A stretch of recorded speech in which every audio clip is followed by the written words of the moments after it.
Hello, hello. Starting yet another game just for health reasons, cause my wrists are kind of janky. I'm playing some ding dang Mario Golf. Betting on the Game Boy Color. I have never actually played this one. Everyone who tries golf falls in love with the sport. For some, golf is a way of life. Their dream is to be the best. Like no one ever was. Citation needed, game. Yeah, Mario appears in the series. He's real. He's real and he will hurt you. How's the volume, by the way? If it needs to go down or something. You did it first try, congrats. Actually, I'm gonna turn it down a little on my end. So you might hear a blip. Sorry. Yeah, I also admire the audacity of this era of Mario Golf, making the Mario characters, including Mario himself, incidental. So I've not played this Mario Golf, believe it or not. Like the one Mario Golf I've never played. Oh, that's B.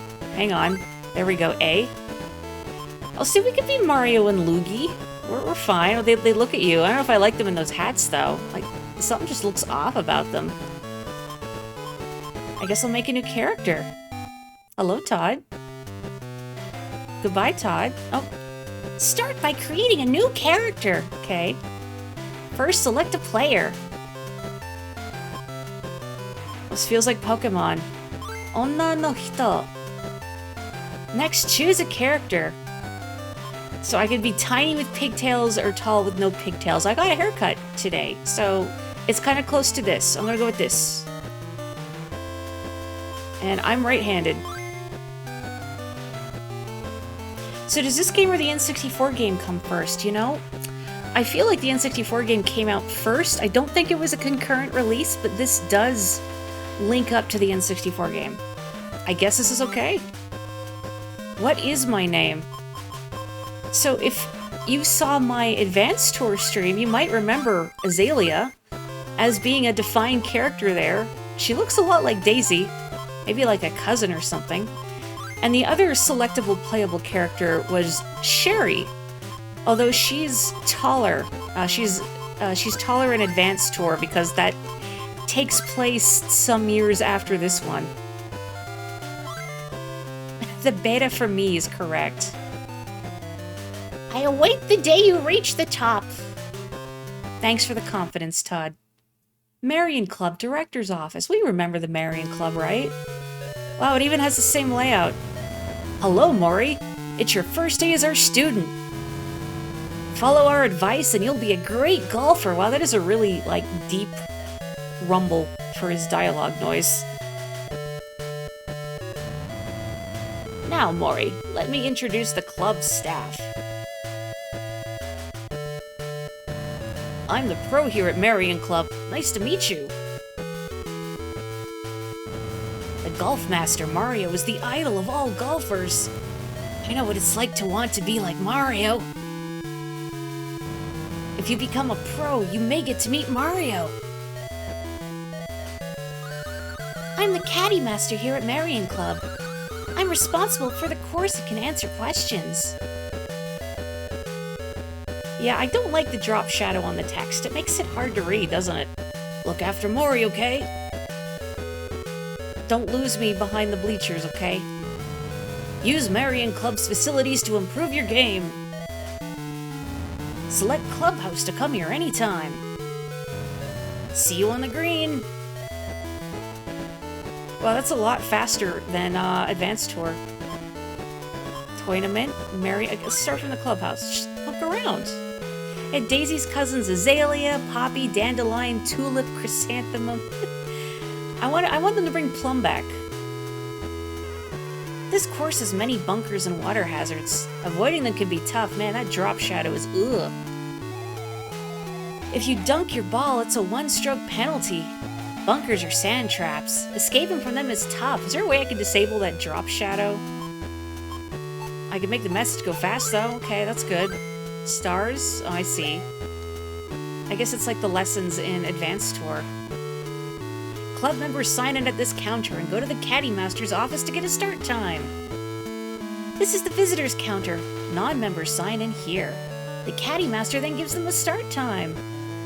There's a book. Proper word usage, time for grammar. Oh, we don't get to read the book. I guess we don't care about proper grammar. Everyone thinks so much before playing, they choke. I want to increase my drive by 20 yards. If I do, I can use a short iron on my second shot. Approach shots are more important than tee or iron shots. If you miss the green on the second stroke, only a good approach can save par. Are you loving all of this golf terminology? Oh, bathrooms, perfect. But every video game... Oh, it's a locker room, just kidding. The golf master, Mario, is my idol. My dream is to play around with him. We all know Mario doesn't exist. It's a wind-up bob-omb. I want to wind it up, but... I don't know, shouldn't I report this to somebody? A fishing rod? Oh, it's Lakitu's locker. Wait, this is the girls' room. Well, okay, congrats on your transition, Lakitu. It's Toad! Oh, it's just a toadstool. Okay, this person has foot fungus I need to clean out.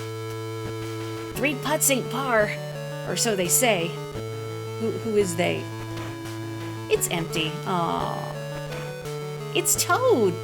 What is this fungus growing in these lockers? Ugh. Oh good, I can just go in here, no one will stop me. If your level increases, extend your drive first. Long drives are one of golf's many charms.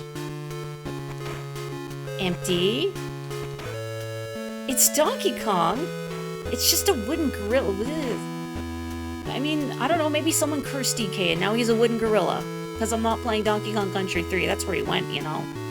Maintain balance. Drive is important, but so is control. Oh, okay, Lakitu is just hogging all the locker space. You found Koopa's shell, but where's Koopa? His whole spinal column is in here. Another wind-up bob-omb. A wide meet area means fewer missed shots. You know all about this golf terminology, right? There's gonna be a quiz. Oh, didn't mean to do that. Didn't mean to do that. What's this? Oh, this is just the director's room. Can I snoop? Oh! I got a one-up mushroom. Cool.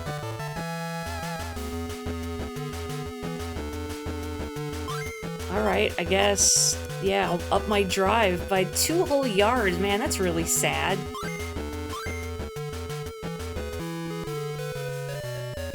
I also like the way the camera tracks me.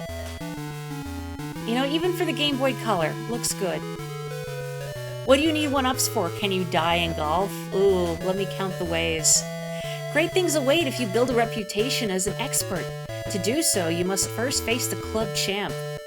And if you fail to meet par, you do have to ritually throw yourself into the nearest water hazard in sacrifice. There's a book, Road to the Singles. The Great Golf Encyclopedia. I want to look at this portrait. Train at Marion Club to enter the golf tournament. Place here and you can enter other golf tournaments. I want to worship at the altar of Mario. Don't let it engulf me. Oh, pain. But the good kind of pain. Oh, trophy room. Nobody has won any trophies in this club. Aren't there a lot of golfers waiting to start?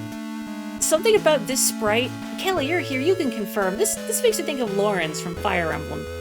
It's the hair. Like time skip Lawrence. You see it, right? Would Lawrence play golf? To avoid hazards, don't use a driver on the tee shot. Low trajectory and headwinds, high trajectory and tailwinds, low trajectory. It is Lawrence, right? He's a rich boy. I think he would golf. You know, I need to play the Pokemon trading card game. It's on NSO, right? It's easy to come up short if you don't use distance clubs in a headwind. In a tailwind, use small clubs. Oh, you know. Yeah, you all know this, right? I know lower clubs have less control, but dang!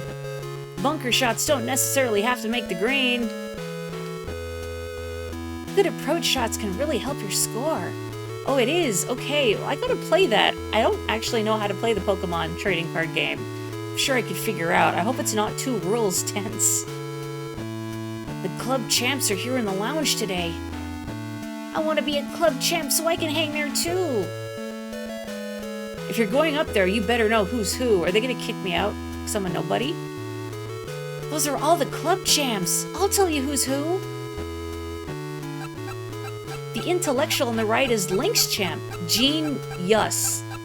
Yeah, that's his name, Gene Yuss. Now, did he choose this name himself or did his parents just hate him? But these were all in Advanced Tour, if you remember them. He's the best of the club champs. The stud next to him is Dune champ Tiny, the second best. The lady is Palm champ Grace. She's next in line for, like, the throne? The little guy on the left is Putz. As Marion champ, he's at the bottom of the ladder. I want to bully them. Did you get that? I did. If you want to be a club champ, know your rivals. Okay, I am actually allowed up here. They don't kick me out. They don't smite me. I am Gene Yuss, Link's club champion. I am the greatest of the great. The pleasure's mine. Ugh, this guy is Lawrence. I'm Tiny, Dune Club champ. All the club champs are here. Hi, I'm Grace, Palm Club champion. You new recruits, sure improved quickly, thank you. I ate a mushroom I found in a cupboard. I'm the club champ here at Marion Club. Are you that newbie golfer Maury? No. Guess I was wrong. I am. Experience wins tournaments. Maybe I could lend you some? Sure. Sure, I'll let you play me. Oh, okay. I thought he would just somehow bleed and give us his lifeblood in the form of experience points, but I guess I have a hanger on now. Okay. Guess we're just gonna do this. The Caddy Master's office, okay. Shall I tell you how to find the words you want to look up if you wanna? What is age shoot? What do you mean ask about golf terms? Ask about what? So I have this dictionary, but it's not actually filled in? Is it like ham chat? Wanna know golf rules? I'm good. Golf rules are hard. If they're not clear, come ask me. First off, golf's a game you play with a ball. Now, hang on, this sounds complicated. That's the only rule. You play golf with a ball. Was I pressing the wrong button? I was pressing the A button. I think maybe, like, you just learn Baffy. Yeah, so start, select, don't do anything. And if I press B, I just leave out of this. So maybe I just learn these from people, and then they're kept in my encyclopedia. Baffy Buck, that's right. I don't even know what a Baffy is. I picked up a lot of golf terminology just by playing Mario Golf games. I have no idea what a Baffy is. Want to learn some golf lingo? Oh, okay, well now I can read it. Scoring less than your age in a round of golf, okay. What's a Baffy? I can't learn what a Baffy is from this person. Useless. Do you have anything funny? I thought this said gopher. I'm just disappointed now. Okay, what's Nassau? I don't remember that. Oh, a 3-part bet on the scores on the front 9, the back 9, and all 18 holes. Okay, well we don't bet here. This is a non-betting stream. I don't think that's legal on Twitch, is it? Undulation? The ups and downs of the terrain. It's important since the ball always rolls downhill. Yeah, physics. Did you know? Physics come into play.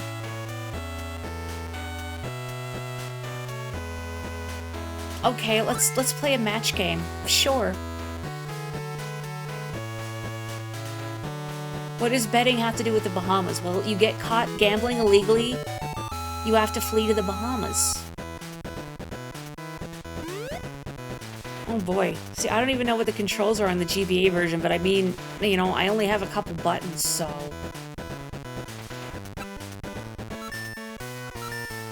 Okay. It's where you vacation when you win with all that sweet prize money. Why am I facing Dexter's dad? My god, you're right.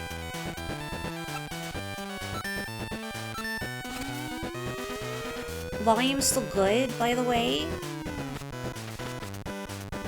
Bermuda, Bahama, come on pretty mama, to Key Largo, Montego, come on, why don't we go? Or however it goes. I only know that song because of Sesame Street. It's Gucci wonderful. I don't like how close that was, Dexter's dad. Dexter's dad-ratory? No, that's nothing. Okay. I don't know how far my ball's gonna roll, so... heck it, we ball, I guess.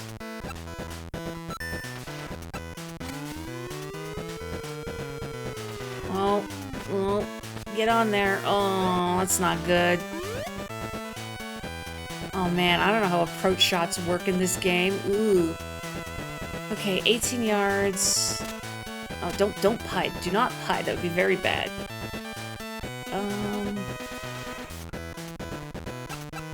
I don't think that's enough. Ooh. Okay, a little bit of a rough start. A lot of this music is just from the N64 version. Okay. Oh no! Oh, my shame. Oh no. There's no voiceover, but I can still hear the voiceover guy. Sink to win! Dexter's dad sucks. I mean, I'm still about to bogey the hole, so unless he misses this, I'm still gonna lose. But it's good to know he sucks at this. Nice par. While the sound and music is just from the N64 Mario Golf. I sound like I'm just bullying Dexter. Good. It's what he deserves. You know what? I've seen a fair bit of Dexter's Lab, but I always get kind of stressed out how Dee Dee would just break everything. Like, if I had worked that hard on something and then my no-good sibling just came and ruined everything without a care in the world, I would be devastated. You know, so I can't blame Dexter for being like that. Hey Dexter, your dad sucks at golf.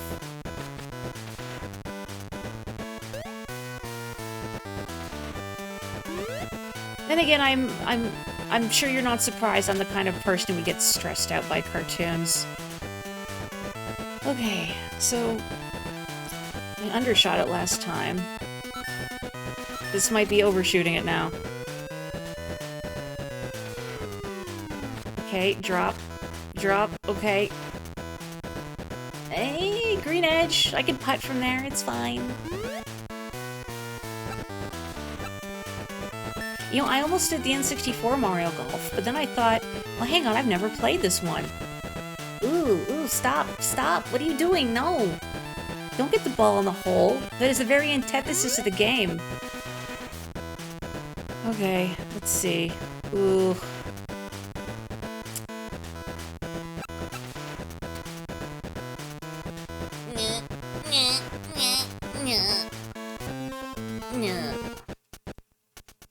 Is this supposed to be someone you're facing straight away? I don't know.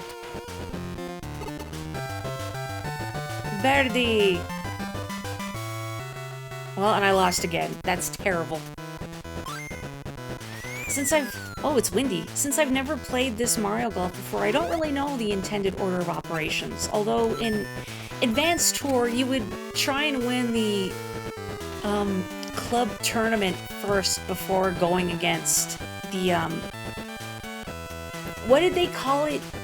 The club bosses, you know, the masters, whatever. They just told me all the terminology, and I've forgotten it completely.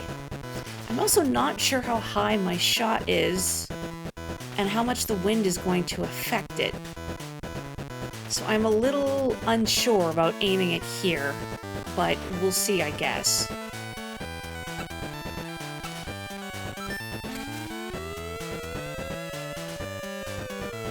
Okay. Are you gonna go in the green? No. Green Edge is what they called Manic in Sonic Underground. I feel like I saw a post the other day. Oh, it's me still. Saying that Sonic Underground came out X number of years ago today. Which is wild. I never really watched that show because it irritated me. Oh, that was putting. I thought I was doing an approach shot. Well, heck. That's right. Green Sonic and Pink Sonic. What was her name? Sonia? Sonic Underground was weird. So, like, Sonic and then his siblings, Manic and Sonia, were secretly royalty but had to go into hiding or something. And they all had magical musical instruments that they, you know, wore as, like, necklaces. And then they would pull them out and then defeat, I assume, Robotnik with the power of song. I don't remember if it was Robotnik. Probably, right? I mean, who else would it be? Ugh. Finally. But Jaleel White voiced all three of them? Dang. Now that's some range. Yeah, Donkey Kong Country 3 does get better later on. I mean, I did think about it, but my right wrist in particular was acting up today, and I thought I better not push it. And I know, like, all the levels I have left in Donkey Kong Country 3 are basically hell. All of them. There's good levels in that game, but I think compared to, like, 2, especially, there's a lot more, oh great, this level sucks. Now, I might be misremembering. It's been a hot minute. But, I mean, Donkey Kong Country 3 is hard. Not always for the right reasons. Well, posture check, thank you. You only recently did the math and realized that Jaleel White was voicing Sonic and playing Urkel on Family Matters concurrently. Dang, yeah, wow, busy guy. I will also hydrate while Dexter's dad takes a shot.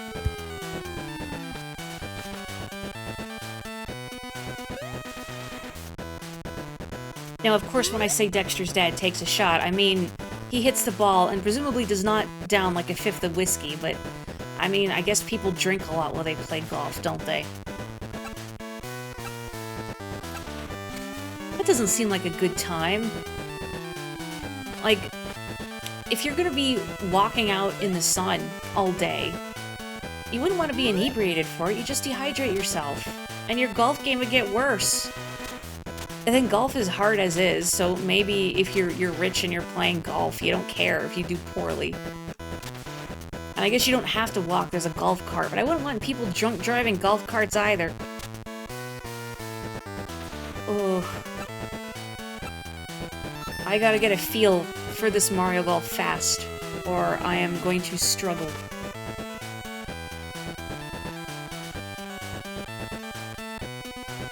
Disappointed they never found Jaleel White a cameo role in the Sonic movies. That would have been good. Was he notoriously difficult to work with? I've never heard anything about him as, like, a person. I just know he's an actor.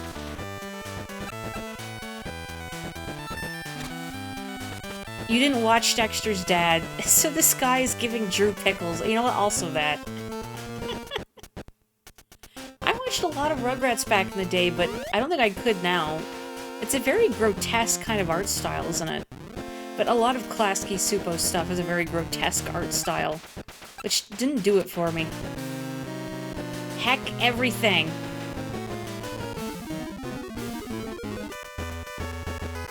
Heck everything. Ugh. Agony. Misery.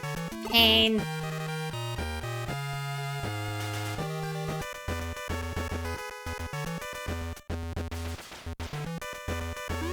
Please miss. I know you're like a foot away. Oh.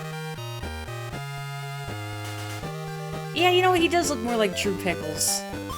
He doesn't look quite 50s enough to be Dexter's dad. Or maybe they're both the same character.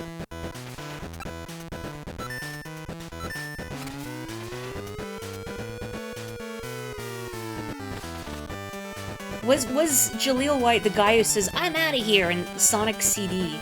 I think, like, if you sit there for 10 minutes, then I feel like my recollection of that voice is it's more feminine than how Sonic has been voiced in the past. I'm not sure. I might be misremembering. That is a really annoying tree. Why would you put a tree there? I have power shots. I don't need to use it. Is there a way I can... Okay. Okay. Ugh. I'm just gonna hope that I don't get stuck behind a tree.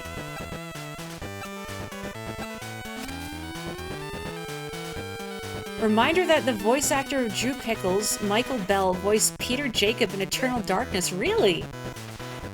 I'm surprised I didn't learn this during the Eternal Darkness streams.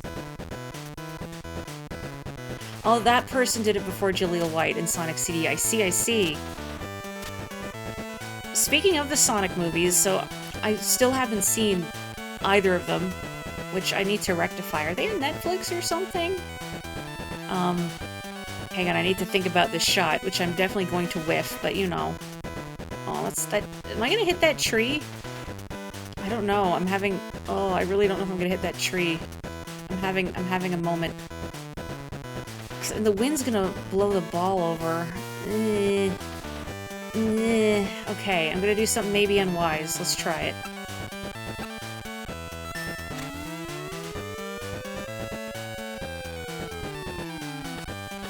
Okay, that's pretty good. Jaleel White is also a fairly good basketball player. Really? Isn't he small? I mean, you don't have to be super tall to be good at basketball, but I feel like all the really good basketball players are really tall. Like, Julia Child, you know, the famous chef, apparently played basketball in college, and she dominated because she was so tall, which I think is so cool. Okay. Please go in, please go in, please go in, please. Please. Yay. Jaleel White is 5'11" as per Google. Oh. I mean, you know, I've never seen Family Matters. I just had it in my head that Urkel was short. Then I don't know how old he was when he did that. I won. Yay. Yeah, that's tall to me, for sure. But I'm only 5'3", very pathetic. So it's not difficult to be tall for me by my standards.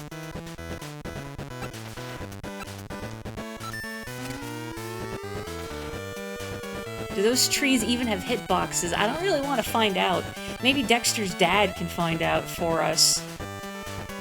You know, he could be Drew Pickles, because, like, Putz can't be his real name, right? It's gotta be an alias. Well, a nickname. You know, like, if you're gonna pick a cool name for yourself, as a part of your sporting career, I'm sure you could pick something cooler than Putz. To be fair, Jaleel White first turns into Stefan Urkel before playing basketball. What happens in Family Matters?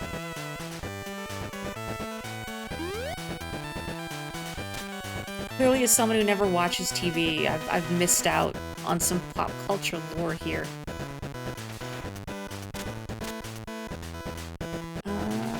How far is the ball gonna roll? I don't know. Guess I'll just do the best I can.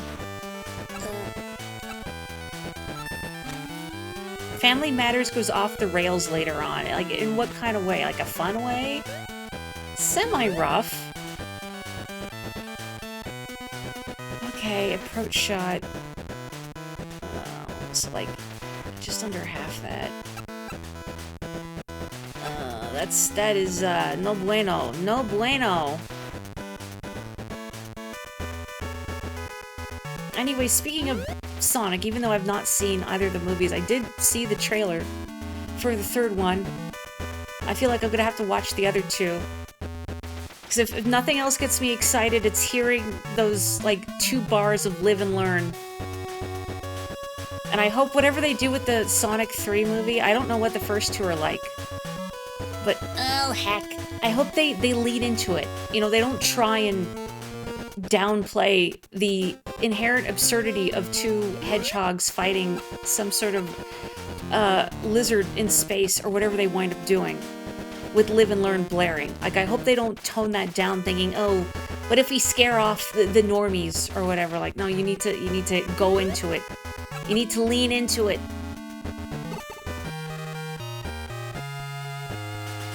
You really like the Sonic movies. They have their problems, but you enjoy them. You like them better than the Mario Bros. Movie, don't at you. I mean, I'm not gonna judge. I haven't seen the Sonic movies. And I thought the Mario movie was cute, and visually, it had a lot going on that was fun to look at, and a lot of fun little Easter eggs and musical cues for those of us who have been Mario fans for a long time. But as a piece of storytelling, it's pretty basic, it's pretty simplistic. And I know other people have expressed this too, but it is disappointing, the licensed music that got put into the movie, when originally it was all Mario-related stuff that was composed. But then, you know, like, no, let's put in these ill-fitting pop songs instead. For, like, marketing reasons. I don't know. The Mario movie had a lot of fun visuals and Easter eggs, but the Sonic movies had more heart story-wise. I gotta see them. And I really respect the fact that they brought in Colleen O'Shaughnessy to reprise her role as Tails. Because, you know, so many other movies, Crispy Rat, just completely eschew the actors that have been playing these characters for years in favor of, you know, the big Hollywood names that will draw in the dolls. The series finale has Urkel going to space? At one point he invents a machine that turns everyone into Bruce Lee. What is going on? So my understanding is that in Family Matters that they realized, oh, Urkel is the most popular character. Everybody likes Urkel, so now we have to lean into Urkel and make everything about Urkel. Is that it?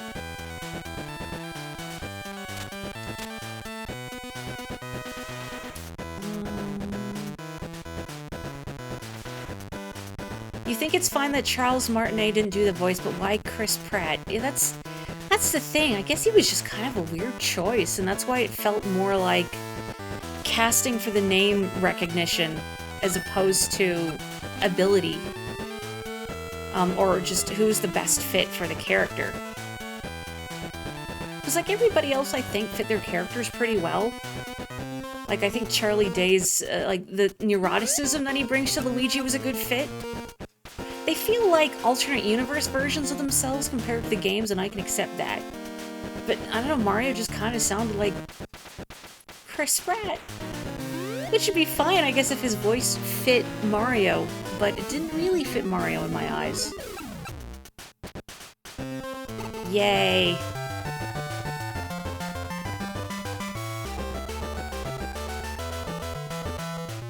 It was nice to see, like, a voice actor get that level of respect in a major movie's marketing. And, you know, I'm also glad. I know it's not... Who's Shadow's current voice actor in the games? Is it Kirk Thornton, I want to say? I do think Keanu Reeves is a good fit for Shadow. I know a lot of people were speculating that. I forget if I said on stream. I think it was when... I think they announced that casting when I was away on vacation. So I might not have said it on stream. I don't recall, but... when that particular casting was announced, like the day prior, I had a dream that at one point involved Keanu Reeves and trying to get, like, his autograph or something. He was really tall. I don't actually know how tall Keanu Reeves is in real life, but he was really tall. It's like my brain knew.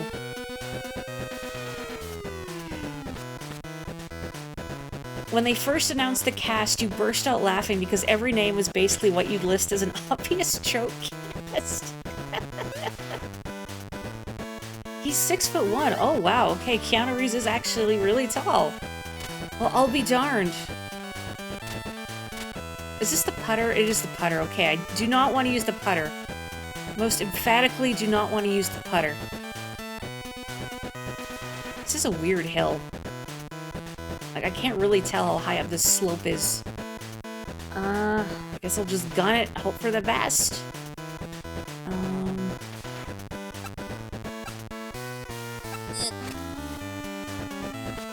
Okay, that's pretty good. Good approach. Really tall by my standards, so you guess he's like 5'4". I mean, 5'4", 6'1". It's the same thing. Putz, if you get it in, I will snap this club over your head. Okay.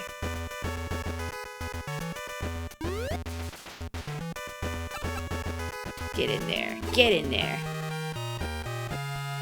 Keanu Reeves' spirit adds like 2 feet to his aura. Also true, I think. Chris Pratt gets voice roles for the same reason the default character creation default looks the same in every game.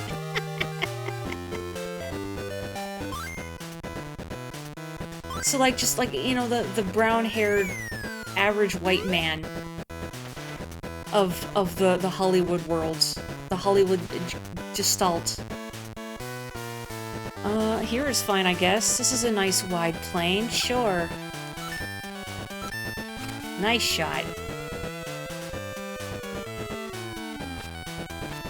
The only voice you found actively off-putting in the Mario movie was Cranky Kong. I don't remember what he sounded like, but I do remember thinking, this isn't how I would imagine Cranky to sound, but I'm probably biased because to me the way Cranky sounds is the way he sounded in the Donkey Kong Country cartoon. I know you know all about that, Kapotoko, and Luce, also if you're still here. Hello, Belle. How are you? Also belated happy birthday! I feel like several people have had birthdays recently or have birthdays coming up. Fred Armisen. See, I don't know celebrities, so I don't know what else he's been in. I'm sure he's a perfectly fine actor, but it just didn't sound like Cranky Kong again because I'd already been conditioned to expect the one from the cartoon. Is the Donkey Kong Country cartoon good? I'm not the person to ask for that.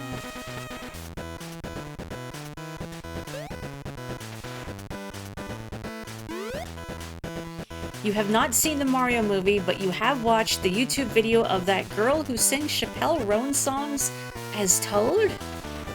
Well, alright. You know, you find your niche, you stick to it. More power to her. I just hope she doesn't, you know, bust a vocal cord.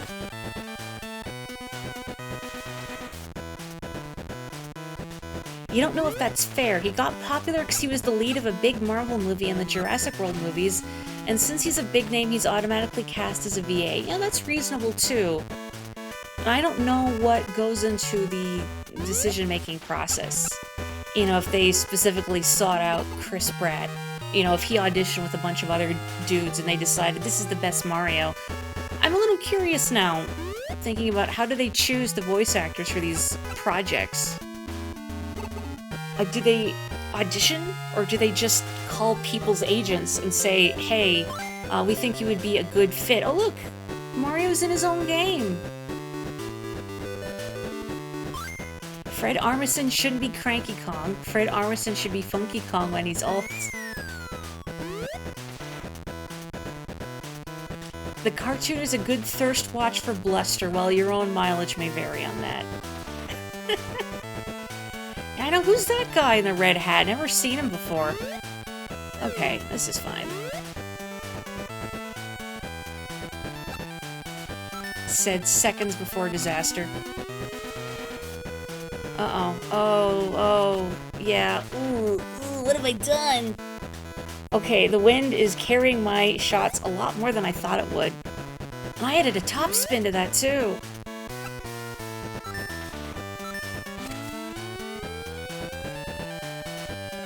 Chris Pratt's casting seemed entirely motivated by, he's in a lot of big movies right now and people know him. That was kind of my thought as well, the impetus behind his casting. Because I guess that's what they feel like you need to have a movie succeed in Hollywood, is you need that name recognition.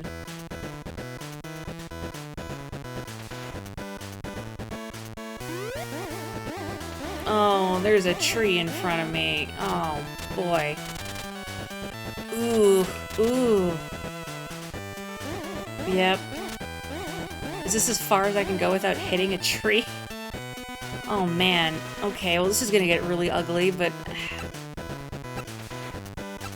What the hey?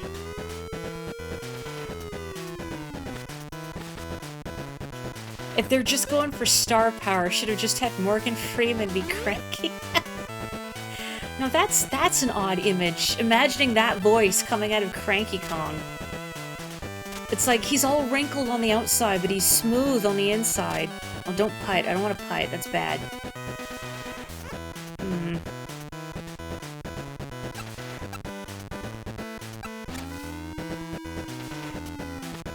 Okay, that's salvageable. You were watching a round table of VAs talk about that, and it was super interesting. They were okay with it for the most part. Like, the big Hollywood casting, you mean? You know, I feel like I would have difficulty watching that kind of thing. It's just so silly, but it's like the FOMO, and I think, you know, Maury, if only you'd put yourself out there sooner, or, you know, found a way to get your foot in the door, that could be you in that round table. Which is just silly talk. But I get this weird FOMO and it stresses me out.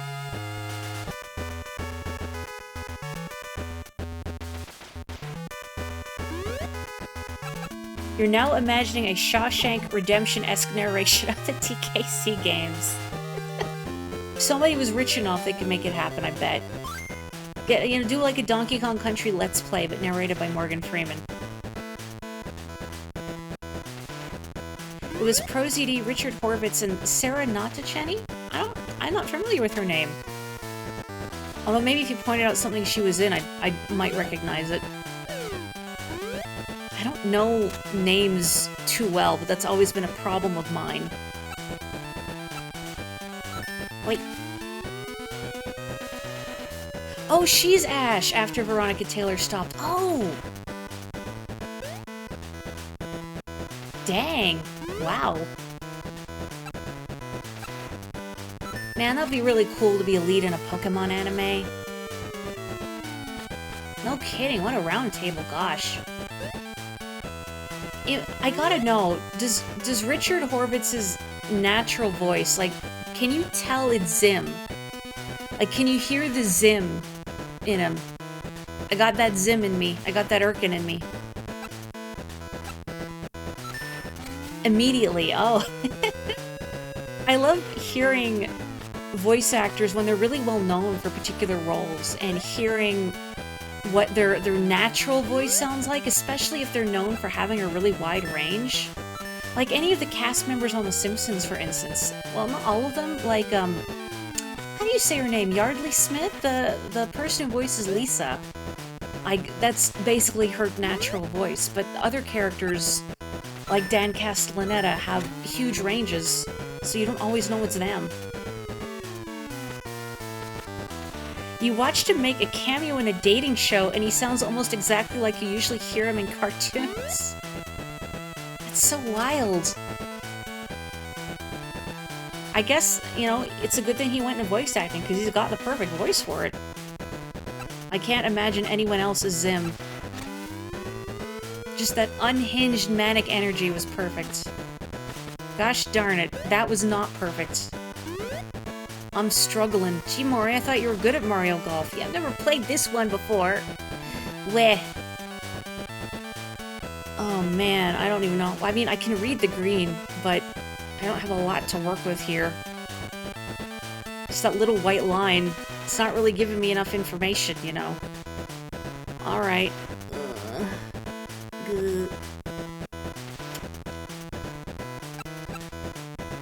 Oh, I'm doing an approach shot. I thought it was putting. Oh, oh, oh, oh! Chip in! Nice baddie! Wow!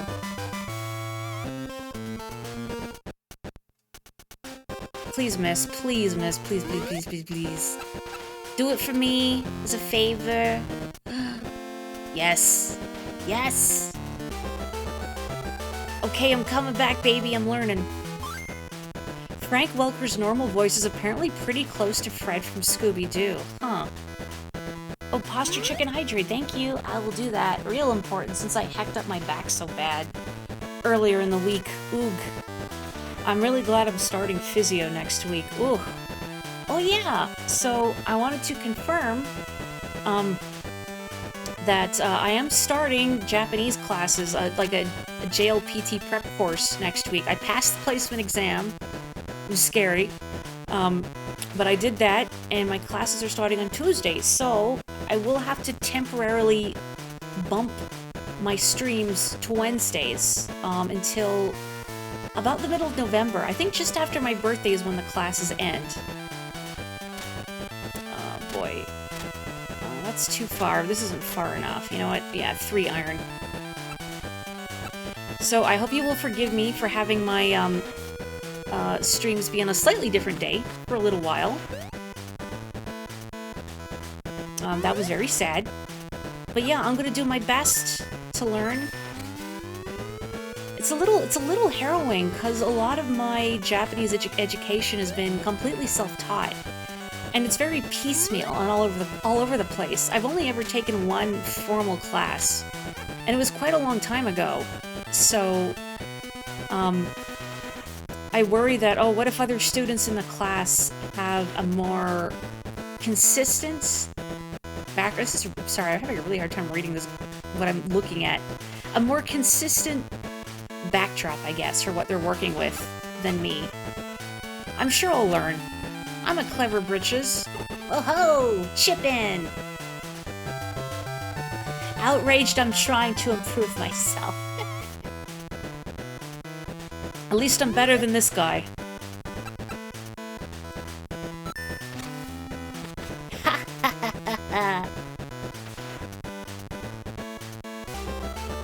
You're sure I'll pick out the weebs soon. I feel like, especially in, I was gonna say in more advanced class, I mean, it's only prep for the N5 level, the JLPT, which is the air quotes easiest one. It's not easy, but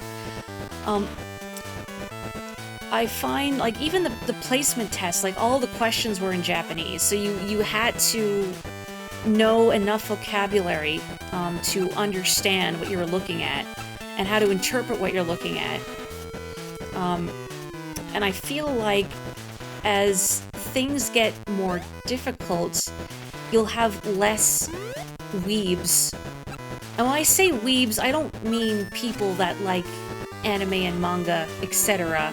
When I say weebs, I mean a very specific type of fan who is like, Nippon is Ichiban, Japan is superior, everything Japanese is great. You know, that kind. I had some weebs like that in classes previously. Yeah, weebs with a capital W trademark. And I feel like, again, in more advanced levels, you're probably not gonna get that. I'm sure there's still people who love manga and anime, etc., but less of the... how to phrase it? I don't want to say it in a mean way. You know, because there's nothing wrong with the enthusiasm.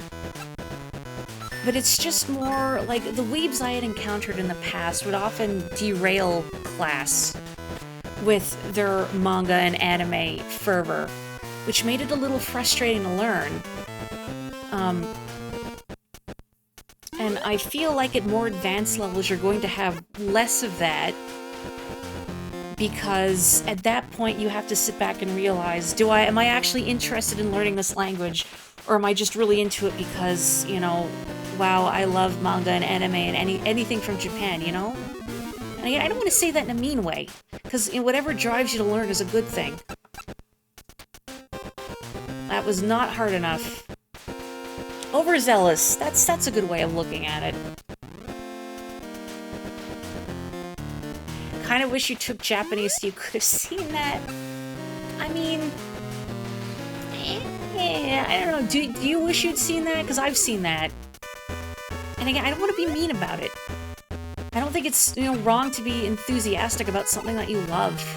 What irked me was when it got to the point where they would disrupt class. I think I've told this story before, right? There was a bit in my class where we were counting from 1 to 100. So the teacher was just having us as a class saying our numbers from 1 to 100, so we all knew how to count. And when we got to 100, the word for 100 in Japanese is hyaku. And one of the weebs in the class stands up from their desk and triumphantly shouts, hayaku, which is a completely different word. And the teacher said, well, it's hyaku, not hayaku. And he argued with the teacher, saying, no, it's the same thing. It's not the same thing. It's most certainly not the same thing. It's like trying to say cat and cut are the same word in English. And to be clear, our teacher was a Japanese woman from Japan. You know, Japanese was her first language. That's where she grew up. So I feel like you're picking the wrong battles trying to argue with the teacher who is a native speaker. Yes, just as you wrote it, Andorra, so H-Y-A-K-U, hyaku, and hayaku, which is like, go faster. Yeah, or like saying kawaii versus kawaii, cute versus scary.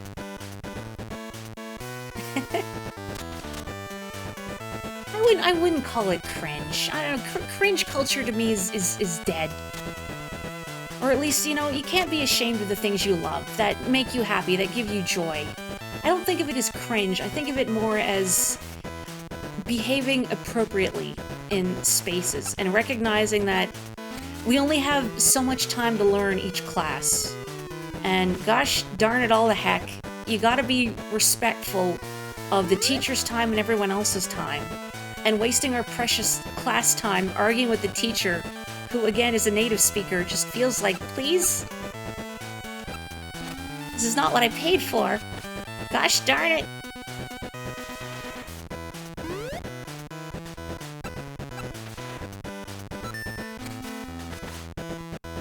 How dare you approach shot better than me? Can I snap this club over his head anyway? It'll make me feel better. Oh, this is gonna go too far, I think. Oh, didn't even hit the pin. That person sure is baka, I tell you what. Gomen nasari. I'm sorry, that hurt me physically to say. Physically, that was painful. I'm just gonna try and putt it. Please go in. Please.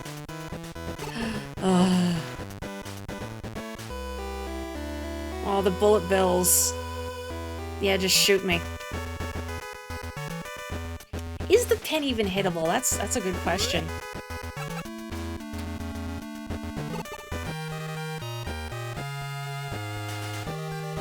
And wincing, maybe that's a good word for it. I guess it's the same sensation as saying you want to cringe away from it.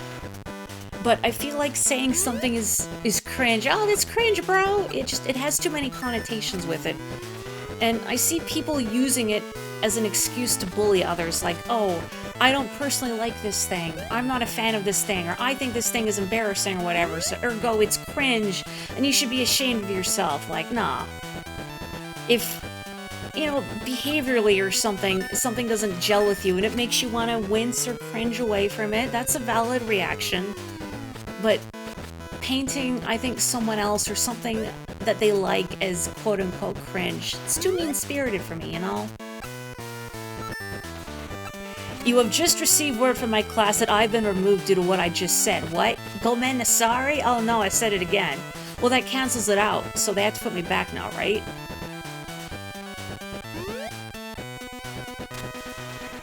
Dak, was it you that someone showed me a video forever ago of, like, somebody talking about speaking Japanese with, like, a southern accent?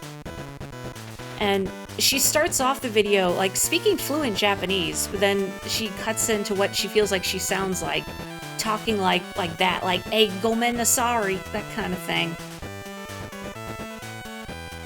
Maybe that counts as a word now, Japanglish, you know?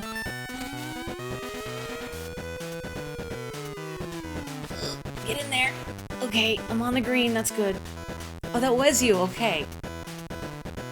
Yeah, it's like Spanglish, but Japanglish.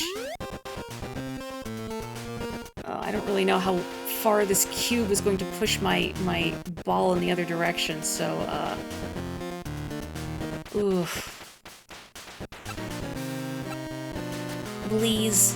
Please. Yay. Please, miss. It's not a very visceral reaction, but you like to say things make you squint. To me, what pops into my head instantly is that picture of Fry squinting from Futurama. You know the one. Which I was thinking about when discussing voice actors earlier. Because I heard a little bit of Billy West, who voices Fry, among many other characters in Futurama once. And his natural voice sounds quite a bit like Fry. Not quite as gooey, but pretty close. And that was an interesting experience. Oh, man. It's not really a good place to hit this, is there? Yeah, I'm gonna take a risk and try and hit it here. And hope it does not get carried into the trees. Oh, don't... That is like the worst possible spot. I don't want to be at the bottom of a slope. Oh. Oh. The very one. Oh, good. So when you say squint, I know exactly what you're thinking about. I was thinking that's an emote I should add. I have so many, like, drafts for emotes, but I don't go through with them, or, like, I think, I don't know if they're readable, or just something is off, but a squints one might be good.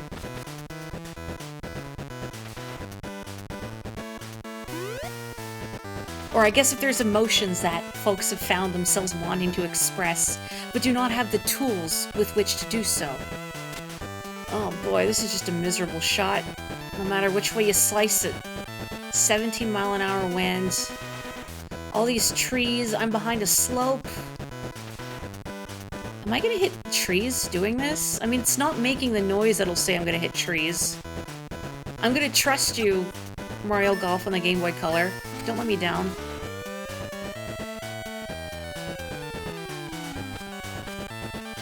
You let me down a little bit.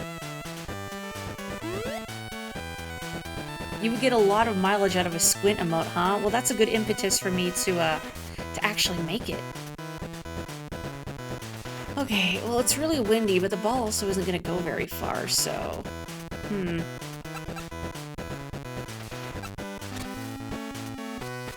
Ugh, good enough.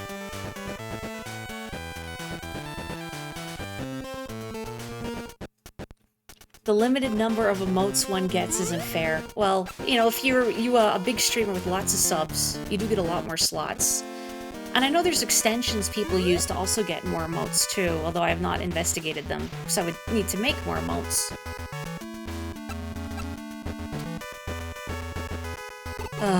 Thank goodness.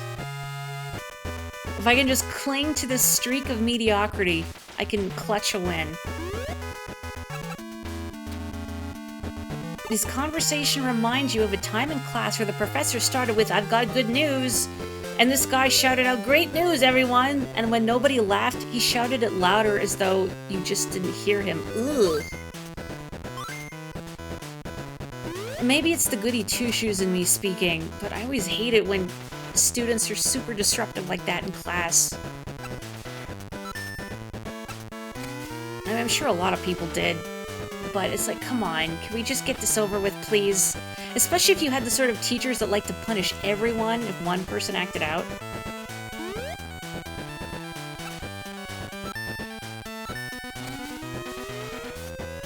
You definitely thought of rat jamming here. I assume that's an emote, but you keep forgetting most people that don't watch a lot of streamers don't have Frank or FaZe or better Twitch TV.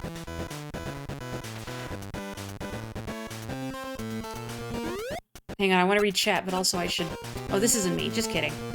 It's Dexter's dad, and he's terrible.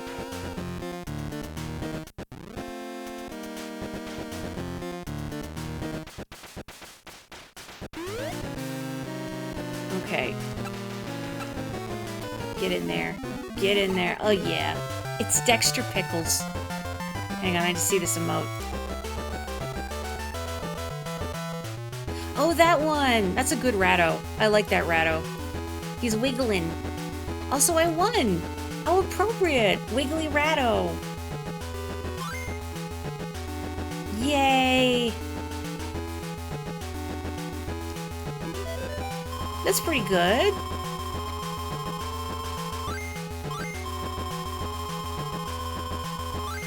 Oh, I got even more because I humiliated Dexter's dad.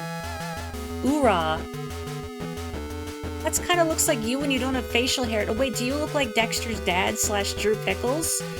Are you all the same person? Okay, I want more distance. You know, I can go for more distance. I don't know how readily this will cause my other stats to deteriorate, but I want more distance. More power. Alright, well, I beat the club champ. Maybe I should actually, like, win a tournament here. The science is to hole 1. We'll gain 1 level with 25 more points, Maury. Thanks, dude. Nah, I'm good. Golf technique is deep. Learn it to improve your game. Even the short game, or approach, has many techniques. I guess maybe in retrospect it wouldn't hurt to learn, because, you know, I don't know this Mario Golf as well as other ones, but also... In your head, you always hear the Danganronpa trial discussion music when looking at Rat Jam, because the stream you were watching would just be nothing but that. When the drop hit, I was listening to the Danganronpa discussion music the other day. It's good stuff! I don't really want to watch you practicing your driver tee shots. It applies to any shot, but be wary of height on long drives. In a headwind, you'll lose distance. Mostly, I just want to look around and see if I can't find, like, goodies, but I guess I can't get past this driving range. It's a good idea to learn terms for different shots. For a righty, curving left is a hook, while right is a slice. We're learning so many things today. Can I explore? I want to go exploring.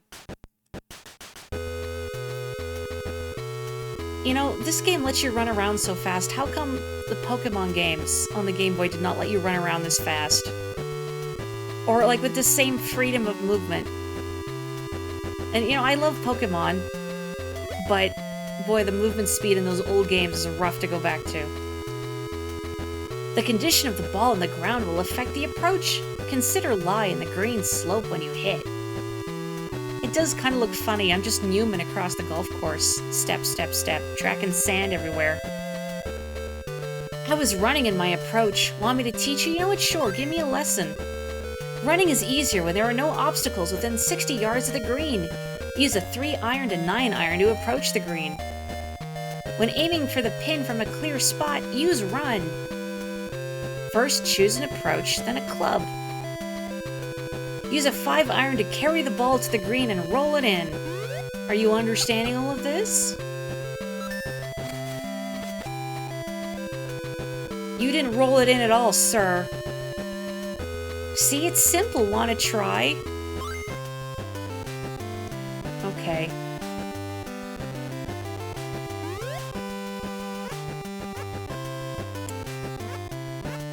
Okay, approach. Well, I guess he wants me to do a running shot.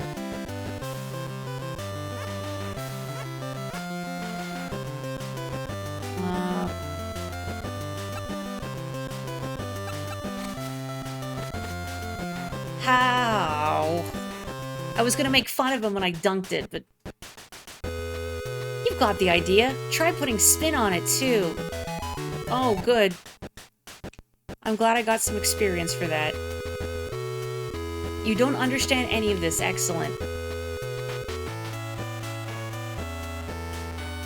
I'm not bumping into things. Oh, you're right. It is kind of weird that way, isn't it? Hello, Maury. Oh. What's up? You came to golf? Sure. Let's do the tournament. You'll enter, eh, Maury? Join the last group. They're about to leave. The final group will now begin the tournament. They're about to start. Good luck. Thank you for waiting. The final group may now start. You choose the club that gets you closest, then press the buttons. That's the most thought that goes into your gameplay in Mario Golf. Honestly, yeah, I don't think about the number of my club. I just see whatever will put my ball where I want it to go. Also, hang on a second. hang on a minute. Hang on a minute. Let's see. Maury, what do you do? Just hang on. Hang on. I think, in fact, if I go into my history here. Mm-hmm. Now we golfing. Now we golfing. Now we golfing. This is for you, Belle. This is appropriate music, right?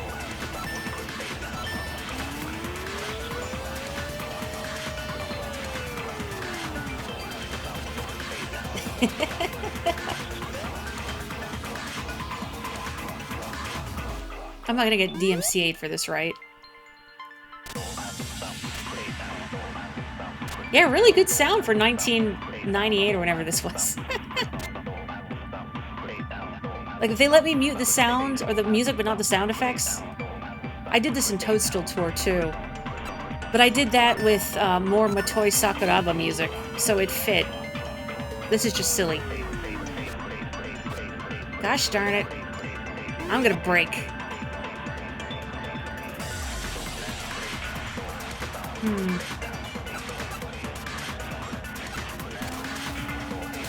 Oh, it did hit the pin.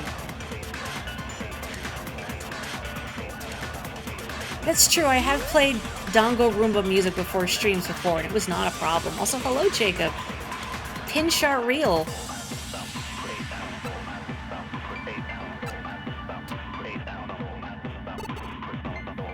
Nice par. Oh, now this music doesn't fit at all. Hang on, Sherry, Tim, Rex. I hope it's one of the Rexes from Mario World. Fly Guy, Penguin... Chuck, yeah, what? I'm a Chuckster. No, this predates them. Pigma? Like Pigma Dengar from Star Fox? Not as many deep cuts as I was hoping for, but I'll take it.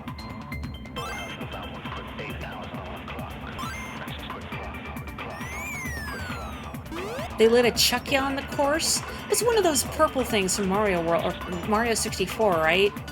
With their little mat and they fling you into the air? Those fellas? Okay, it is. Thank you. It's hard to tell when there's no little parade of enemy names at the end. Please don't get stuck behind a tree.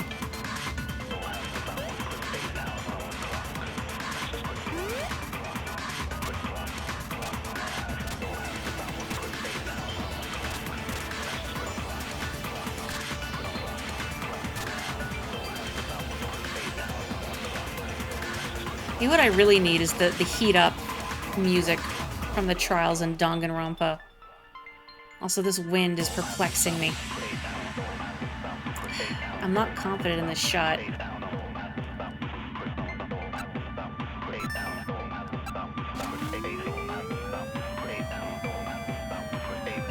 Ooh, ooh, ooh.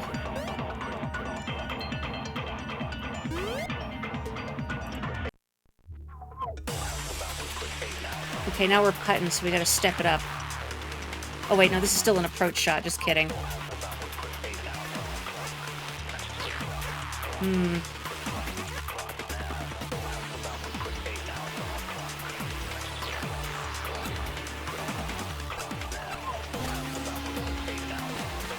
Ugh. Just drop like a hot potato.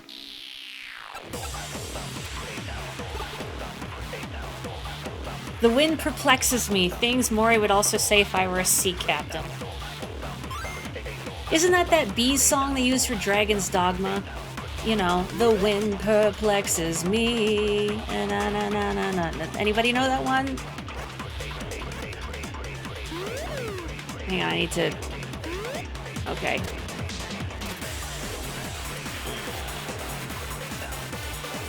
I can just gun it.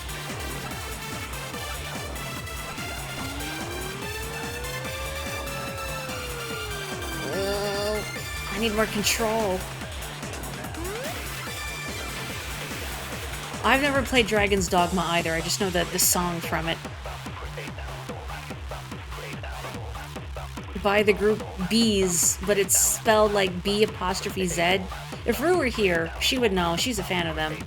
That's like the one Bees song I know. I heard someone playing it on their instrument in Final Fantasy XIV once.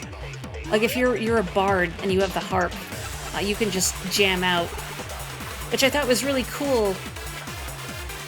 And I said, I'm gonna turn this off now. I said that, oh, it's cool you're playing, you know, that song by Bees, Fly in the Free, whatever it's called. But and other people were like, oh, you shouldn't say out loud what they're playing, so they don't get like copyright struck or something. I don't know if that's general etiquette or not. Oh yeah, so the Nintendo Direct. I saw that when I was convalescing, after on the first day when my back was in absolute hell. Yeah, Kapotoko pointed out the one game in the Indie Direct that really caught my eye was Morsels. What a curious art style. I'm just entranced by it.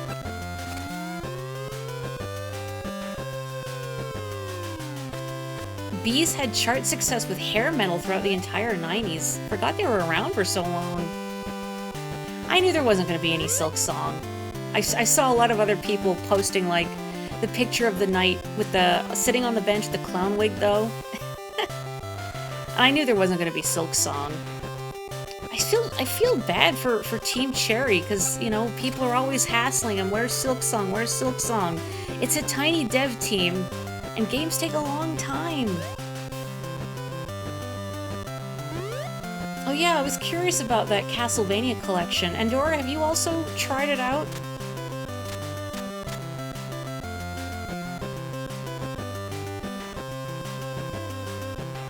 You were feeling extremely bad that day, completely unimpressed with anything, and then you saw the Castlevania collection, bought it immediately. I gotta say, it really throws into stark relief how different the art styles are between, like Order of Ecclesia, and then Dawn of Sorrow, and what's the other one in that package? Jonathan Charlotte, that one. Portrait of Ruin, I always get them mixed up. Okay, it is Portrait of Ruin, thank you. Like, the art style is so different, it's almost jarring in a way. Like, it's not terrible, but it's very, like, unremarkable basic anime. Compared to the more, like romantic gothic look of art from other Castlevania games. Get in there. Get in there. Okay. Let me see this edit that you found. Castlevania Dominoes collection. Oh, how come only Charlotte's holding a pizza box? Maybe Soma Cruz has one, like, stashed in the back pocket of his coat. Is anybody here, have you seen Code Geass?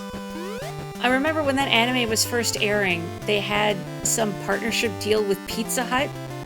So, like, there would be, like, Pizza Hut boxes visible in the show, and, like, one of the main characters, she would order pizza from Pizza Hut on the regular.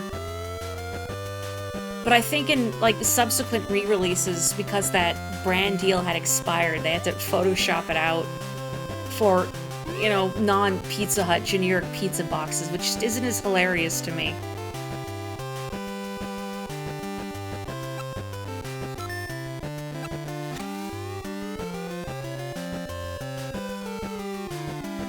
Oh yeah, and of course the legendary Hatsune Miku Domino's crossover. Never forget the commercial of the CEO of Domino's trying so hard to say the name Hatsune Miku. You could just tell, like, they did multiple takes and they spliced in the best one. Featuring Hatsune Miku! Like, you could feel that man's soul screaming from within his flesh prison. Also, woohoo, birdie. Yeah, they made that pizza way cheesier than it actually is in Code Geass. Like, that pizza looked nauseating to eat. I don't like a lot of cheese on my za, which might be controversial, I don't know.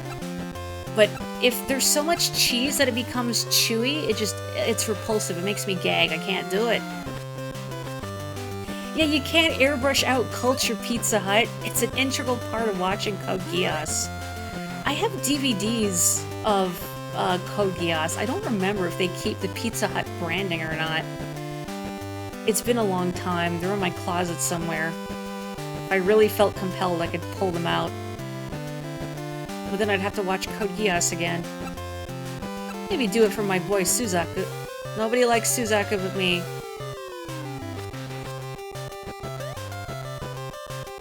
They replaced the pizza with rice balls. I think you mean jelly donuts. Does anybody put jelly donuts on pizza? Don't do this.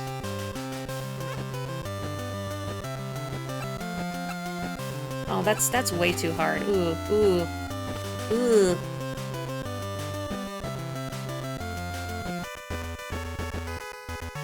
You were so exhausted from the melodrama of Death Note that you couldn't get into Code Geass. You know, I never really saw the Death Note anime. It did air on YTV here in Canada, I'm pretty sure. I know Belle could back me up, but I never really watched it. I saw bits and pieces of it. I did read, like, a decent chunk of the manga. I knew a kid who was collecting the manga, and I borrowed it from them. And I thought it was actually pretty good. I like Death Note, the whole cat-mouse, the metagame aspect. And then, you know, that one thing happens in Death Note, and it kind of just like, oh, well, this isn't nearly as fun anymore. Eh. Eh.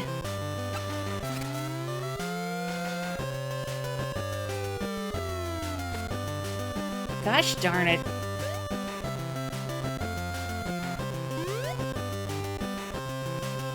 Code Geass had some interesting character designs. Like, I guess if one isn't aware, so the designs for Code Geass were all done by Clamp, Manga Circle, who's known for doing a lot of, like, very thin, willowy, wispy, fantastical outfits.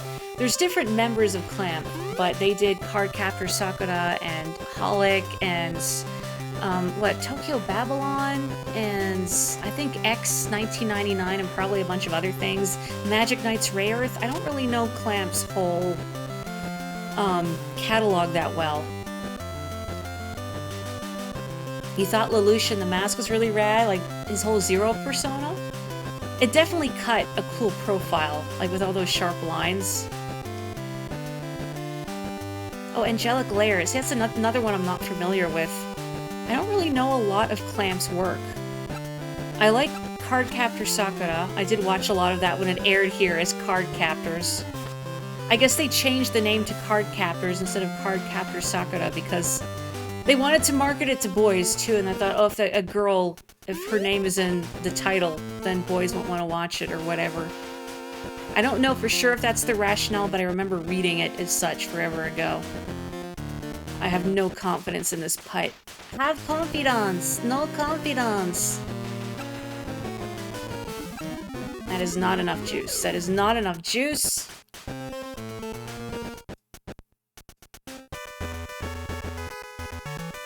Geass is very much her jam stylistically, even though it's kind of ridiculous. For me, when I watched it, the fact that it's ridiculous was part of the charm.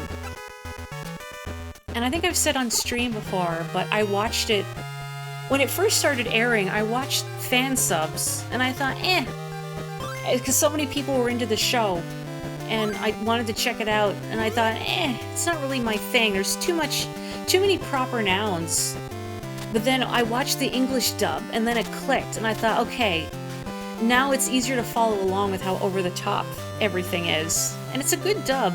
Would recommend. Johnny Young Bosch is good at going between the sort of non-threatening Lelouch and then the conquering megalomaniacal Zero. It's fun. Would I say it's a good show? I don't know.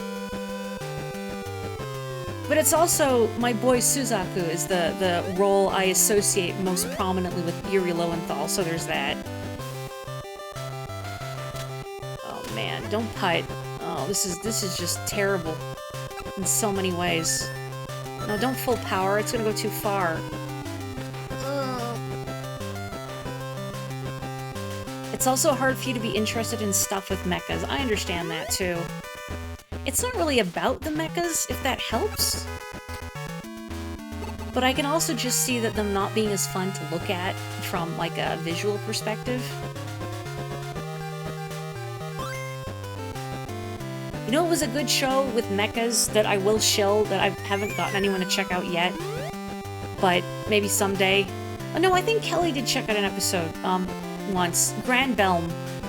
It's very Madoka-esque, but magical girls fight each other and they have little miniature mechas, kind of. It's good. Somebody else watch Grand Belm, please. No one else is gonna do it. You get to hear Aoi Yuki be a complete gremlin. It's Granbelm, Grand Belm. I keep wanting to call it Grand Blam, but it's Grand Belm. Oh, you haven't heard of that one? You thought you knew all outside-the-box mecha anime. Well, there you go. Mahou Shoujo Mecha Fusion. And really good face game. Like, a lot of shows, I think, are afraid of showing too much emotions, especially on the girls. Because, no, we want them to be cute and marketable, but no, they'll draw lines. This one, they will draw lines. The angriest magical girl I've ever seen is in Grand Belm. I do not have any faith in this approach shot either, but, you know...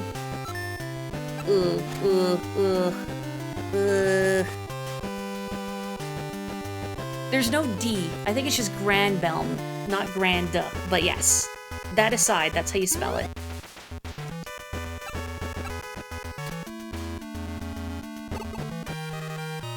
You were seeing a guy who got you watching Razifon? I've never heard that one said out loud. I've heard of it. And it was so dry it damn near desiccated you. I have a weird recollection of like someone I knew way back in the day trying to get me to check Razifon out, or some other similar mecha anime, and likewise I found it incredibly dull. I don't know if that was it. It was some mecha anime and it was, yeah, boring. No investment whatsoever. I got it right, oh goody. Sometimes it's really hard to tell. There's certain anime out there where the titles are kind of this word salad. Or not a word salad, it's like a Grolix in there, a weird punctuation.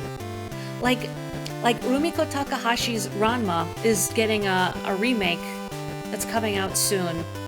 And if it's not out already, I don't remember. I don't actually know how you're supposed to say it. Is it Ranma half? Ranma 1/2? 1/2? I've never heard it said out loud, and I'm too afraid to ask, except I guess I just did. Ripping off the Band-Aid.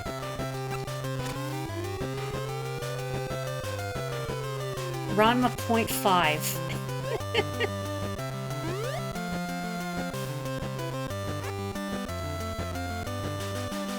There's definitely other shows out there that I have no idea how to say, and I'm too afraid to ask, but that's a big one.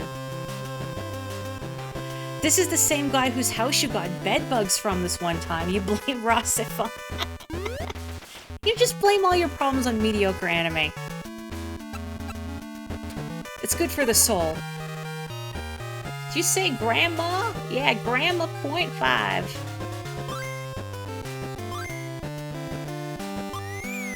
Whoosh. I like that little fly guy. Hope he's okay. Hope somebody comes to collect him from whatever tree he crashes into. Okay, I'm gonna try not landing on a slope. I'm gonna try for a safe shot. So I'm not gonna get to the pin in 2 shots anyway. Please get up the slope. Okay, okay.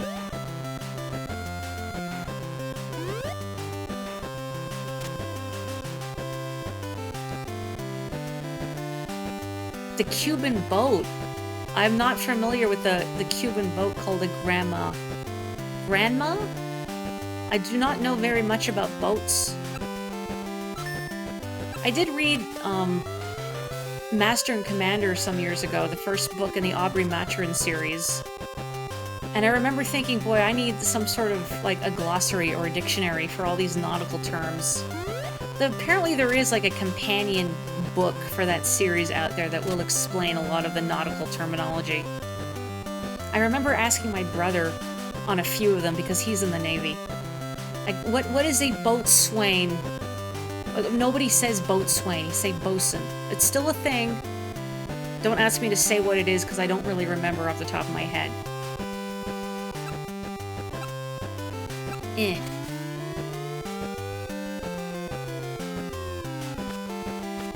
I'm sure there are much better Mario Golf streamers, but I'll take that. I'm the GOAT Mario Golf streamer because I'm the one who trims all the fields by eating the grass. I keep the fairway short. I'm literally the GOAT.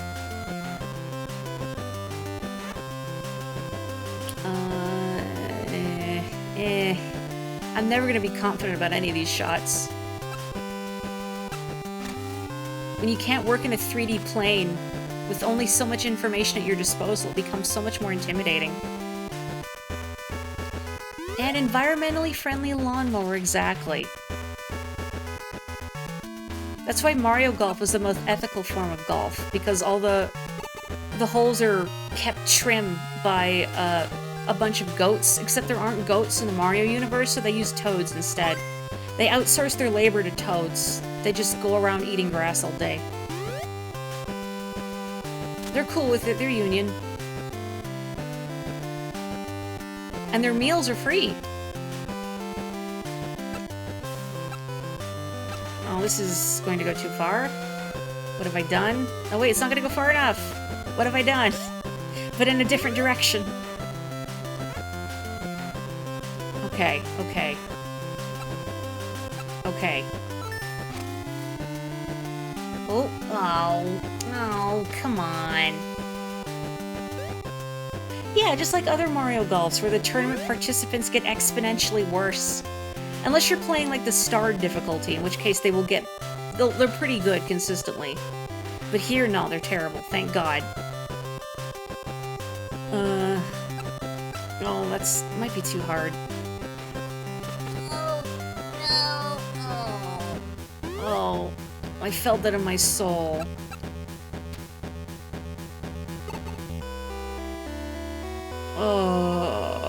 Oh, my shame. I'm still beating a penguin though, so I'll take that.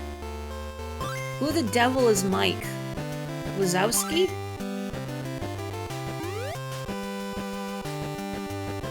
You can't have somebody named Mike in the Mario universe.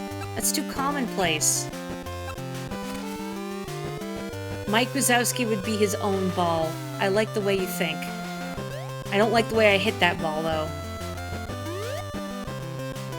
I could probably save it. Probably save it. Maybe.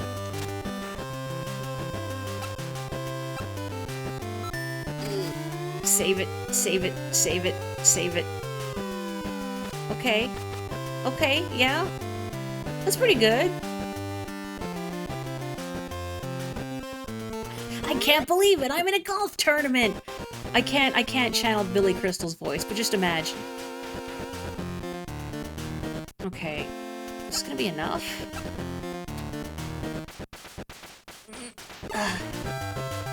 Oh, a deep sigh of relief. I'm gonna take a sip of water. Hang on. One sec.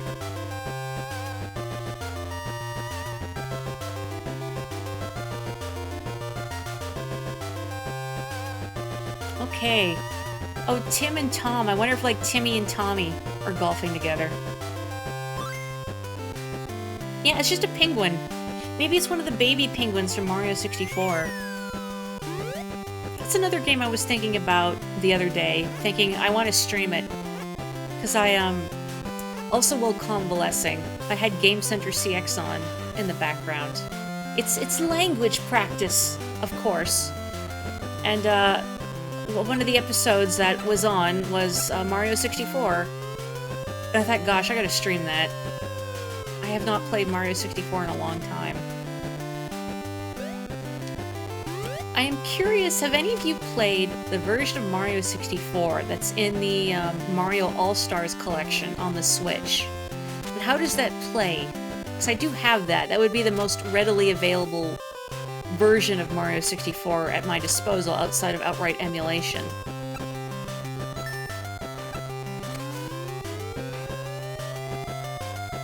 How could I play against a baby penguin if they were all dropped off the stage? Only the weaker ones were dropped. Survival of the fittest. I would never drop the baby penguin off the stage on purpose. It plays pretty much the same, but apparently some glitches are removed, like backwards long jumping. Oh, so certain speedrunning techniques are no longer viable in that version? Interesting. I'm almost surprised they didn't keep that in. Just like the 3DS version of Ocarina of Time had a lot of glitches preserved, even though they could have gotten rid of them just because players are so accustomed to them. Well, it uses the later Japanese release. Okay, so some of that stuff would have been patched out. So it's not that they fixed it for the All-Stars collection per se, it's just they were using a version that had that inherently patched out. Bowser isn't gay in that version either. Oh, it doesn't have the "so long, gay Bowser"? Oh, that's so sad. It is criminal. Well, that's okay, because I streamed Color Splash, and that one has gay Bowser in it. So he is real. He cannot be erased. Bye-bye! I thought Mario, like, would switch between them. Like, he'll say that, or maybe bye-bye! But then it's been a long time. And I was a coward, and I would, like, throw Bowser, like, I would scoot him towards the bombs, instead of doing the big throw and risk mixing. Except for the final Bowser fight where you have to do the long-range throw. I'm sure I'd be better at it now, but that was always a struggle for little Mori. Okay, it's not that windy out. Probably. Should be okay. Oh, that's right, he's bi instead. Well, congrats on Bowser for further examining his identity and finding a label that better fits him. Just like congrats Lakitu on their transition, or maybe they're gender fluid, since they have a locker in both the boys' and girls' locker room, but mostly what it says to me is that Lakitu is hogging space. You only need one. I'm gonna do this one. And then hope for the best. That's my methodology, just hope for the best.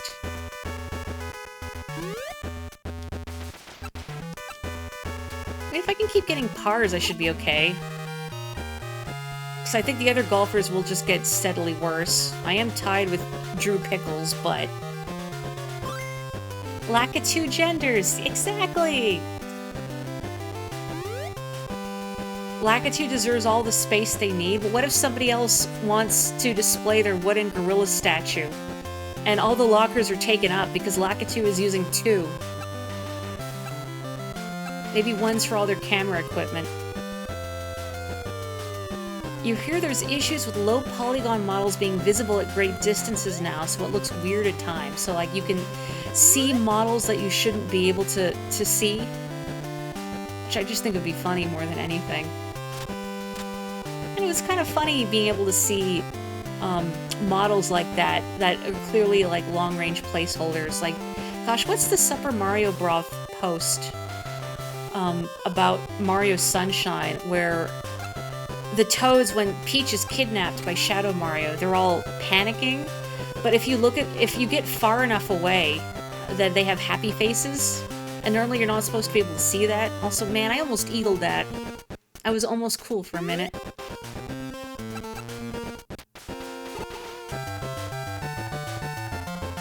Is it actually being displayed if it's in a locker? Well, it's being displayed for the nosy Nellies like me, who have to open every single locker to see what if there's a wooden gorilla statue in there.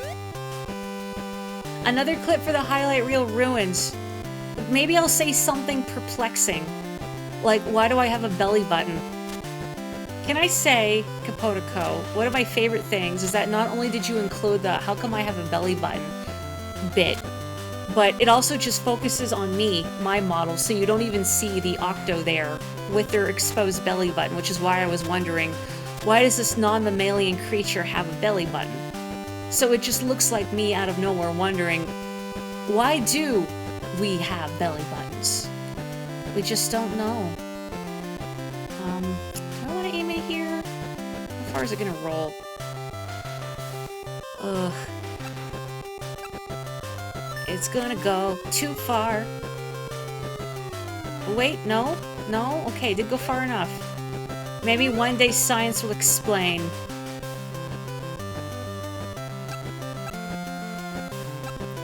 You know, I never had Vine. Ooh, ooh, oh. But I've seen some compilations here and there, and one of my favorites is the one where a lady is pointing at a map of America and saying, "This is Kansas, but this is not our Kansas, America, explain!" She was so real for that. Like, yeah, why is it Kansas? And then, what do you mean it's Arkansas? Who decided on that? I guess whomever settled there, I suppose. But come on. I guess it's from a longer video that was just spliced for a Vine. Ooh. That almost went in the water. We are okay. It's the 18th hole. I have power shots to burn. Maybe I'll even do something impressive. Maybe I'll get an eagle. Eh.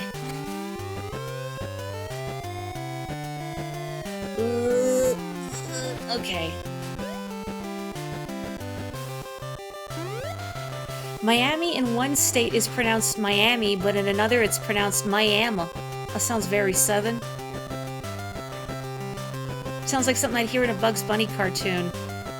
Anytime I do a terrible southern accent, please know I'm channeling Bugs Bunny. It's all his fault.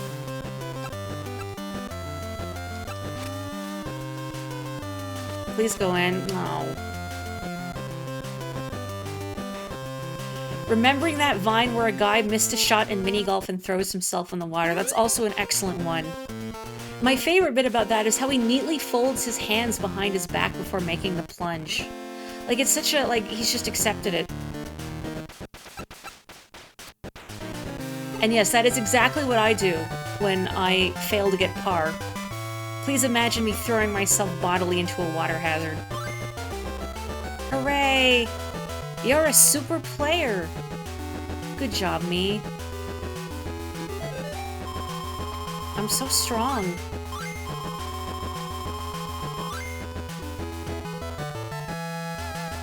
Okay. I still want more distance. But, I also want more control. Okay. There we go! Oh, oh, okay. I guess it was just showing me again. My level went up. A new champion has appeared at Marion Club today. Mori! Wee, wow, hooray. I now present this trophy to Mori.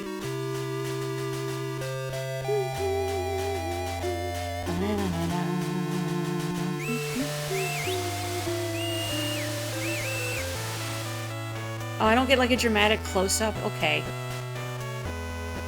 Now renamed the Mori 1 Club, hooray! So you won Marion Club's tournament, eh, Mori? Great! But don't stop there. Keep your eyes on the prize. Where is the prize? Can I go to other clubs? I want to go to other clubs. Hi, Lawrence. Ignatz is definitely his caddy. Ooh, I can free roam. What's this? Don't forget, pick up after tee off. Does that say Tiny Tots Golf Course? Tiny Tots Golf Grounds. Oh, this is where Kitty Kong is. Those darn kids! Balls everywhere! The whistling is bothering your cat. I'm sorry, Bao Bao. Won't anyone help me pick up these balls? Look at that sassy head waggle. I cannot pick up ball. It will not let me pick up ball. Sorry. Can you do me a favor? Sure. I want you to hit these balls into that circle. See? Get him in the circle, like this. What circle are you aiming for? Oh. Gee, now if it was any other Mario Golf, I could do it no problem, but this one, ooh. But don't take too long. I'm pretty impatient. Great. I can't even see the circle. It won't even let me zoom into the circle. Nope, terrible. I've shamed my family. You're too slow. I'll do these. You do the next bunch. I'm trying. Please, I'm trying so hard. can't even zoom in to see. I can just see how much distance is left, and then I just guess.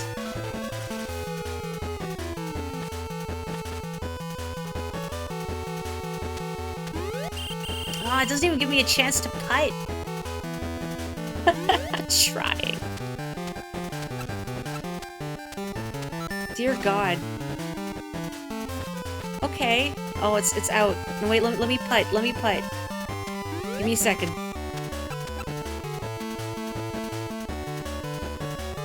Good enough? Good enough. Yeah, I don't even have time to zoom in. I just have to quickly look at how much space is, or how much distance is left.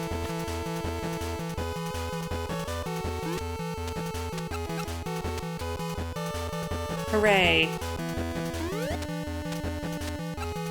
I mean, I should know all about golf for tiny tots since I had to hang out with Kitty Kong last week. I'm sure there are people out there who genuinely like Kitty Kong. I don't have a problem with Kitty Kong per se. He's just kind of an odd character to have when you have all these other Kongs and then a toddler that nobody asked for. Oh, that was sad. Hang on, I got this. I'm good for it. I'm good for it. I'm not good for it.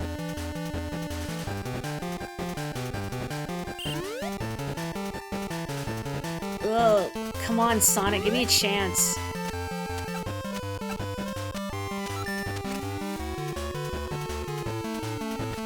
Okay. Okay, stop, stop, stop.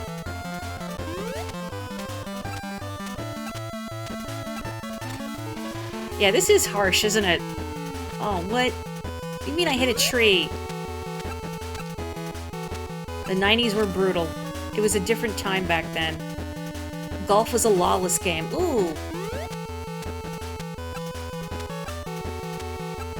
You know, of course, because I missed a couple, she's just gonna yell at me at the end and be like, no. Why did I even ask for your help? I could have cleaned these all up myself. You're terrible. A pox on you and your family. Speedrunning golf. I mean, other Mario Golfs do have speed golf mode. I don't know if this one does. Uh-oh. Oops. Those are fine. I'll do the rest. We finally finished! Come and help me next time too, okay? Do I get nothing for that? Great. This sign reads, "Practice makes perfect." What's this? Secret. I want to go in. There's a cabin in the woods. What could it be? Oh, hang on. I've seen that movie. Nothing good happens there. Hey, you've got a great idea. What if there was a golf game where you didn't take turns and had to run around the course against other players, and it was the blandest thing imaginable, somehow? Come and have your swing examined. Palm Club, okay. Caddy Master's office. This is Palm Club. Want to play golf? Well, let me just go talk to some people for now. If you're not a player, you can't go onto the course. What if I lied? That last group to start moving is really slow. If they go too slow, they'll blow my rhythm. Race, Palm Club's champ, is everyone's favorite. Do you think she'll be my friend if I beat her? Is that how friendship works? Maybe in like Pokemon, I guess. If you place here, you can enter the Dune tournament.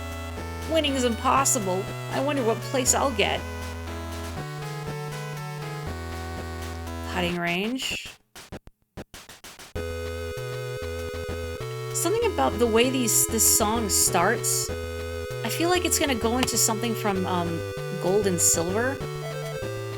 Like, I can't disable the music right now. I'll see if I can't pull it up after. I don't get to putt first, so. Oh, posture check. Wait a second. Let me mark my ball. Huh? If you want, I'll move my marker. I don't want to practice here. Did you win the Marion Club tournament? I sure did. How about it? Can you take me on? Sure, who are you? Okay, let's do it. I can hit that circle 7 times out of 10. If you do it 7 or more times, you win. Let's go. Oh, no time limit. Bliss.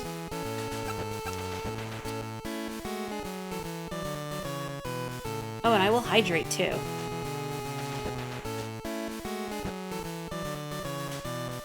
Oh my gosh.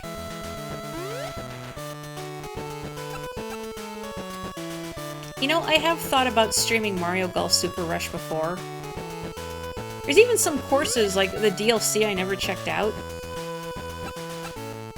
And then I thought, I feel like if I played it, I would just, I don't know, be reminded of all the ways it let me down.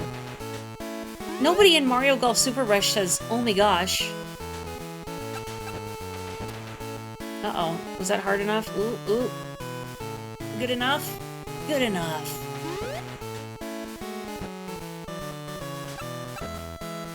They only say golf speed. I mean, that's pretty good. That's not good. This isn't good, but golf speed is pretty good.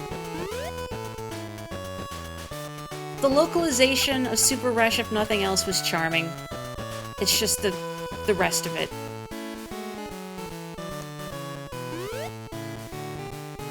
I don't think I need to move it too much. Let's move it a little bit.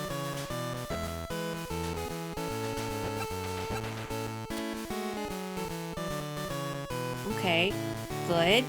Eel, eel. Okay, I just need to get one more, and then we're home free.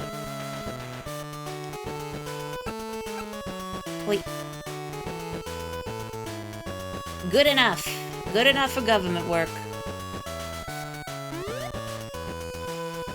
You know, if I can backpedal a bit, if other folks here watched the Indie Direct and the Nintendo Partner Direct, was there anything that caught your eye? Aside from the Castlevania collection. A couple things I was surprised about, like, the Japanese Directs are always a little different, because different games get released here versus there. A big one that the Japanese Direct had that we didn't was Tokimeki Memorial, the original, getting a release for, like, geez, was it like its 20th anniversary? 30th? I don't remember. 25th? You're something else, Mori. Now I know just how good your putting is. Anyway, I know dating sims still aren't a big thing here in the West, but because Tokimeki Memorial is such like an important one in dating sim history, I'm almost surprised that it's not gonna get a, well, maybe, but probably won't get like a translation or release here. He was stepping over my putting line. It's better than stepping on it, but what manners? Who's dragging their feet as they walk on the green? SpongeBob SquarePants. You have to fix damages done by your spikes, SpongeBob Golf Pants. You know, never mind. I'm gonna leave before I embarrass myself further.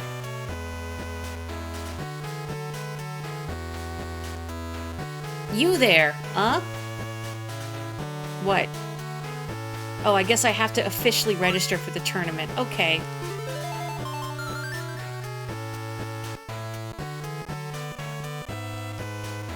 Let's go.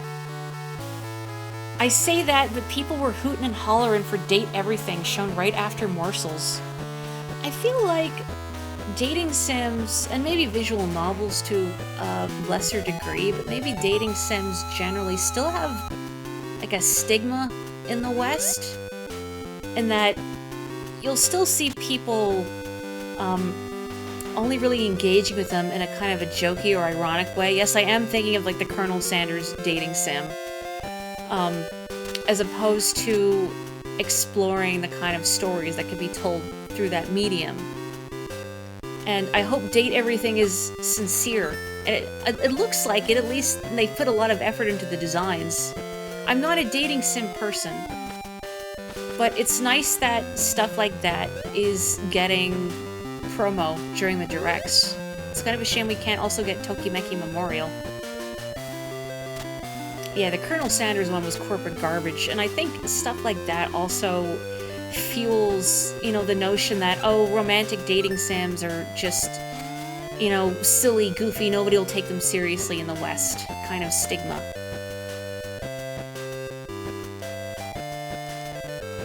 And even if it's not a genre for me, it definitely deserves more respect. Woohoo. Birdie's a good start. That's auspicious. What do we got? Farron, Joe's here. Dex? Oh, it's almost Gex. I'm a little disappointed. Metal Mario.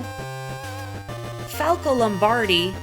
Well, Ludwig's here. Oh, and Fox is also golfing. Wendy Okupa. Oh, and Slippy. Oh, and I guess so Pigma is definitely gotta be Pigma Dengar. Is Peppy not golfing? Peppy seems like he would like golf. Well, I have to beat Falco. If no one else, I have to beat Falco because he's a jerk and he's mean to me. Heh, guess I should be thankful. Hey, you're thankful I don't break this 1 wood over your head, smart guy. Just kidding, it's a 3 wood. I'm surprised by the Star Fox rep. I guess I gotta stream Star Fox 64 at some point, huh?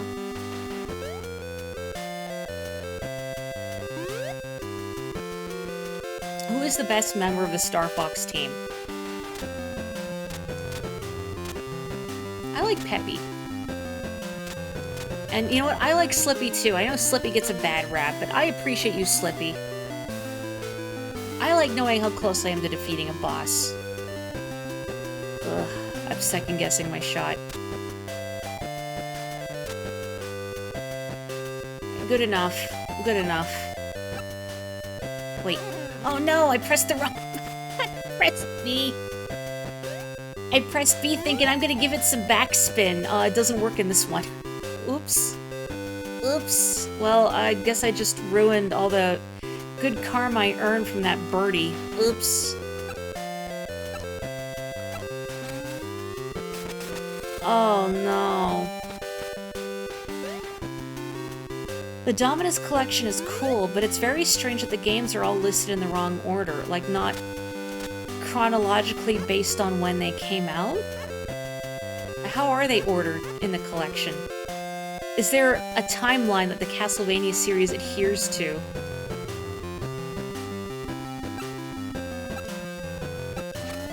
Child, you would say Falco. Teenager, you would say Peppy. An adult, you would say Rob64. I respect that. Oh boy, yeah, rip that birdie I got.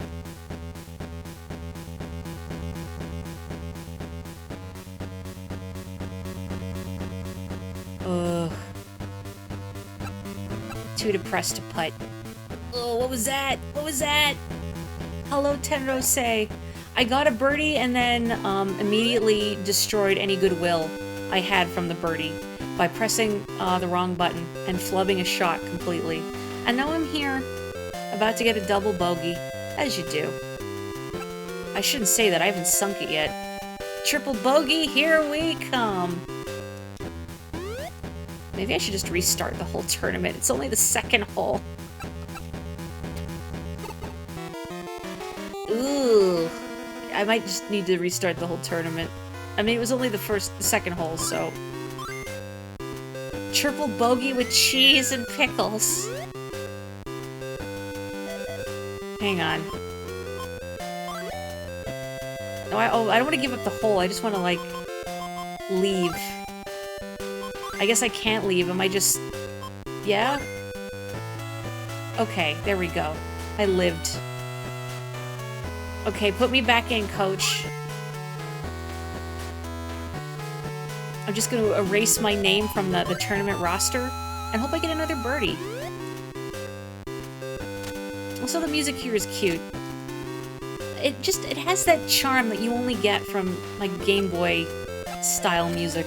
It makes me think of the music from the Hamtaro game on the Game Boy Color. Ham Hams Unite.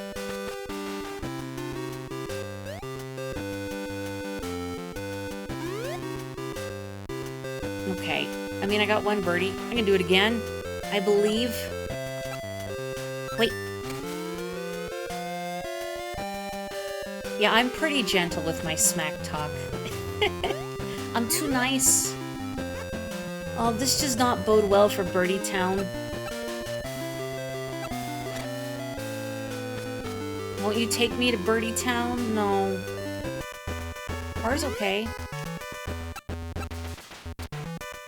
Okay. Nice pa. Do we have the same... Oh yeah, Larry's here too. I didn't even notice that. Okay, it's the same roster, it looks like. More or less. Okay. Actually, I don't want to go back too far, because then I won't be able to reach the green. I'm gonna let the wind carry me and hope for the best. Wait.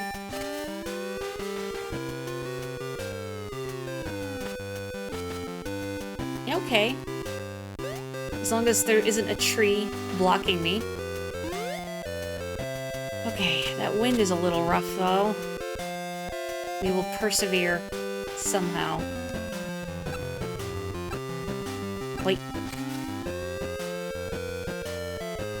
But did not persevere enough. Ugh. Okay. Mid-tier approach shot. That wind.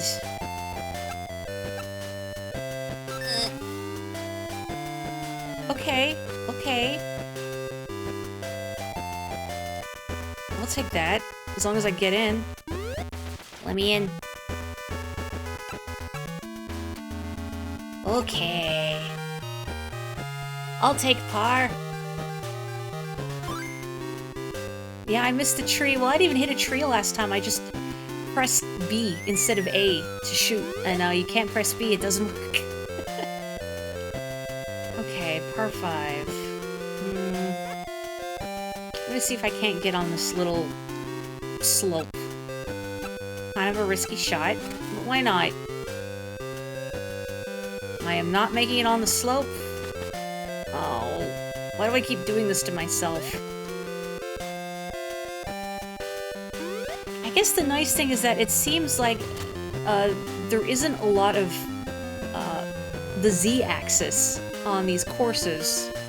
So if this were like Toadstool Tour and I was at the base of a slope, I would be completely hosed and I'd probably have to shoot backwards. But here, I seem to be okay. Knock on wood. One wood. If you will. Oh, the next shot after the whiff hit the tree. See, I already blocked that from my mind. Speaking of trees... Oh, heck. Oh, heck.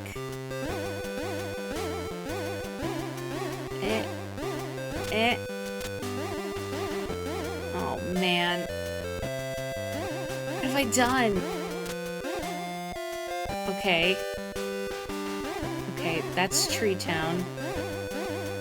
Okay, this is not Tree Town.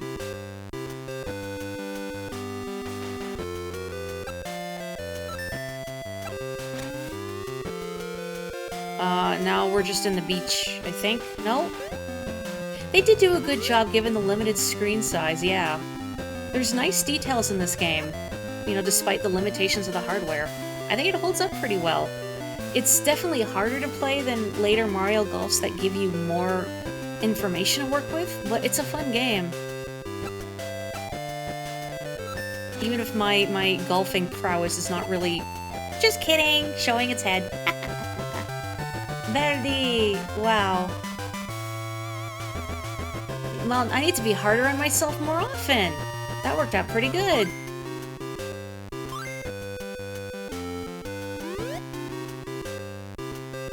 I praise the game and it rewards me.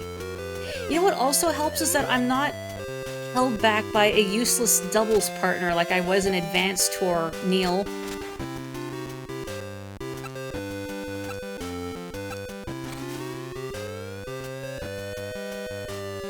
I know there's at least one clip from my Advanced Tour streams of me saying something like, you know, we have this in the bag as long as something disastrous doesn't happen, and then useless doubles partner Neil hits the ball directly into the water. Like he knew. He sensed exactly what I had said, and went, oh, you want to win? Bet? Wait, no, I'm not ready yet. Hang on. I'm having doubts. I need a second opinion. Okay. How many golf video games have I played? I mean, now I'm counting this one, Mario Golf 64, and Toadstool Tour, and Advanced Tour, and World Tour on the 3DS, and then Super Rush on the Switch. I also remember my dad having some golf game on the PC, like a million years ago. But I was really little and I didn't really understand it. I remember you could like vaguely customize your golfer and like maybe their hair color and their shirt color, and that's it. I have no idea what that game was. Or even if I would recognize it upon seeing the interface, maybe. Yes! Maybe it was Microsoft Golf. I have not played everybody's golf, actually. Hang on, let me go look up Microsoft Golf real quick, because I want to know. Maybe that was it. If I see a... You know what? I think that might have been it. Looking at... I don't remember the UI exactly. But, like, the look of the game, it might have been. Maybe? I mean, it's as good a guess as any. Oh, you know what? And 3D Ultra Mini Golf. That was another one. If you can count a mini golf game. I remember playing a lot of 3D Ultra Mini Golf. That game was really hard, because some of the courses were just designed in the most harebrained way possible. But it was fun. I don't remember any voiceovers, but I don't think I really played that game. I didn't really get golf until getting Mario Golf on the N64. And then I don't know what happened. I do remember one year, okay, cool, that's cool, at Christmas, I don't know if it was the same year I got the game or not, or maybe I think I just brought it over to a cousin's house. And, like, my dad and my uncles were trying to play Mario Golf on the N64 together. 3D Ultra Mini Golf, the voices were kind of sassy, weren't they? If I'm not misremembering. Like, they knew the game was hard, and they were gonna make fun of you for it. I remember some of the voices, like, I'm sure if I played it again, it would all come flooding back to me. Because I've got a good memory for sound. Hit it right or left, and it won't be pretty. I definitely remember most of the holes in that game. Like, you know, the classic windmill hole, there was, like, the volcano hole, there was the Aztec ruins hole, the haunted mansion, there was, like, the incredible machine hole, there was the ice hole. I'm trying to think of some other ones. Is there, like, a prehistoric hole with dinosaurs or something? I'll have to go look up, like, some video footage of it or something and see if it all comes flooding back.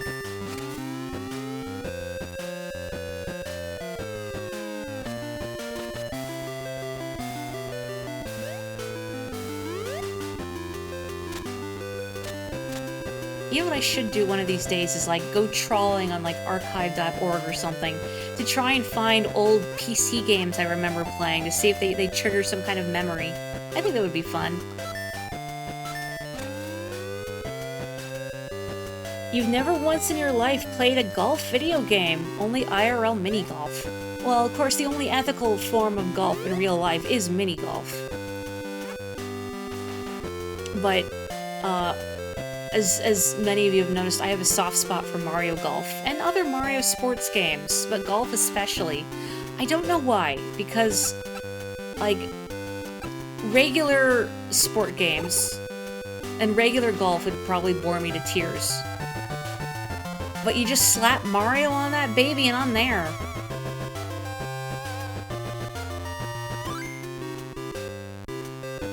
Yeah, that's right, live a little. Play Mario Golf. Which Mario Golf? Not the Switch one, maybe.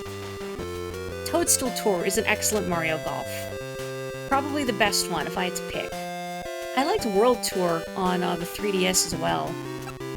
I kind of wish they didn't lean so much into having a Mii as your avatar. There's something about a Mii is always going to look off, especially like the eyes, nose, and mouth, like just kind of floating awkwardly around your head. I did like all the dopey outfits you could put your Mii in, though. That was fun. I enjoyed that. And I feel like, boy, that ball lie is not good. Yeah, okay, that's a little more reasonable. I'm doing this for basically no benefit. And I'm probably gonna line up behind a tree? Okay.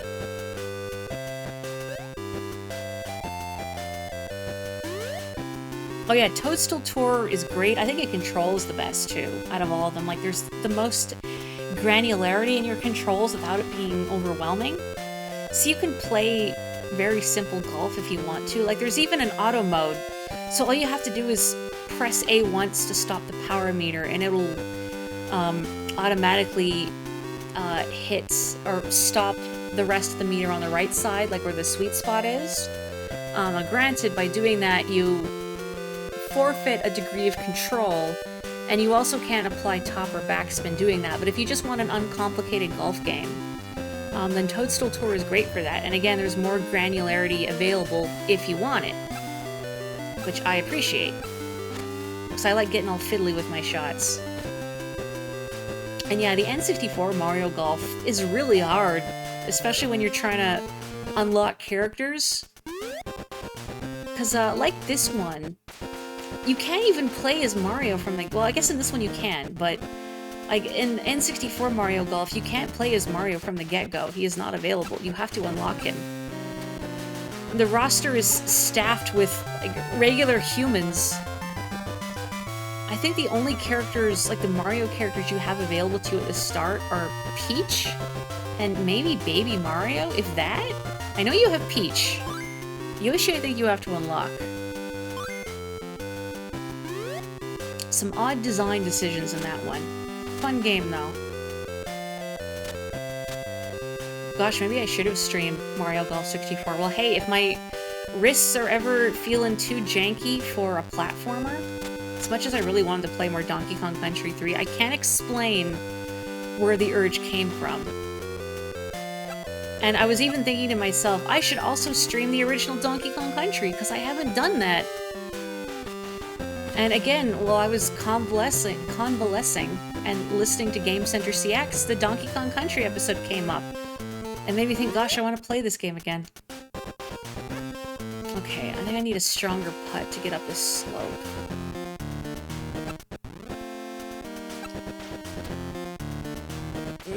Come on. Yeah.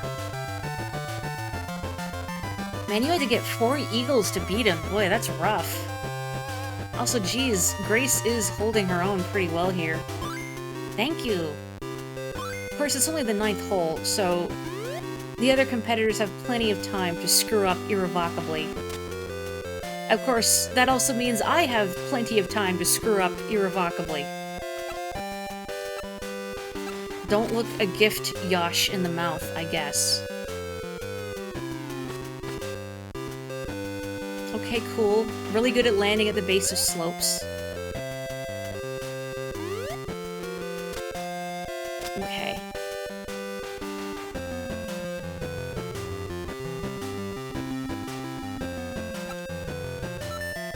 You know, if I can backpedal again, backspin, if you will.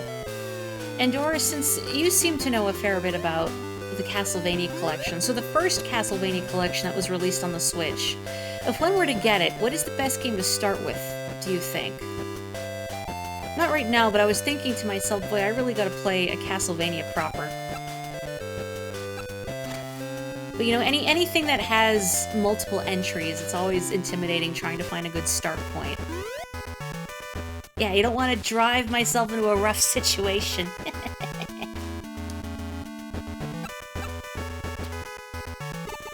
As I said before, there was definitely a bit during my Advanced Tour streams where karma did come bite me very fast when I made a comment like that. Add to the turn! Thank you, Mario.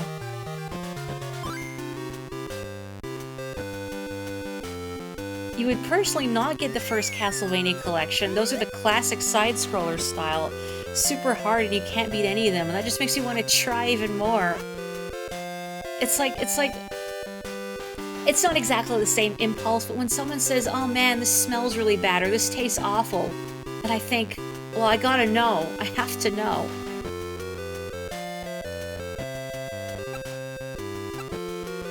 Yeah, gosh, when did Castlevania first embrace the Metroid part of the Metroidvania title? Was it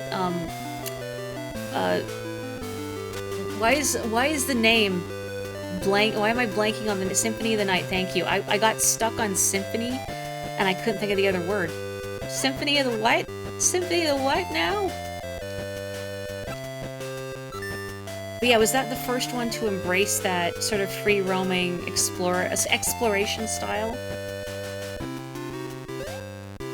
I have heard that the earlier Castlevanias are definitely very difficult. And I've also heard mixed things on how well that difficulty is implemented.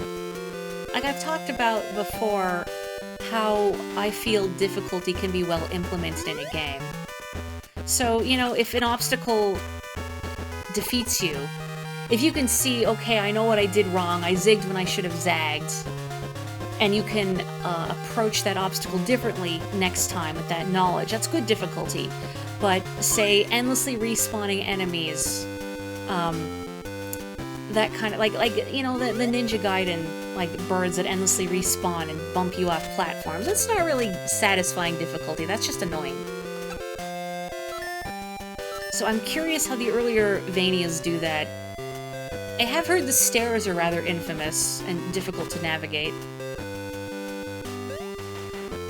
The fair thing about the classic Castlevanias, though, is that they have unlimited continues. Oh, that's good. So you can try as many times as you gotta to figure out the boss patterns.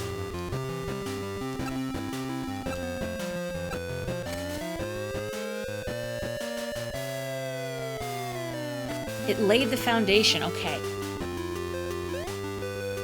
I really gotta play Symphony of the Night, is what it sounds like, which is a much sillier game than I initially thought, even despite knowing about the whole "Die, monster, you don't belong in this world" exchange. Like, I saw Andorra here play a little bit of Symphony of the Night, and I was surprised at how silly it could get in parts. Especially with the item descriptions. Although I don't know how much of that is due to the wonky translation. Maybe a little bit.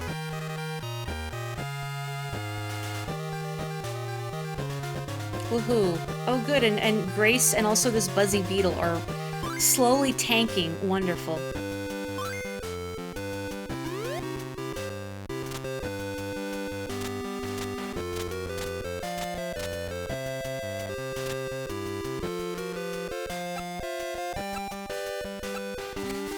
Why did I go with the 4 iron? I'm not gonna reach the green. Why did I do that?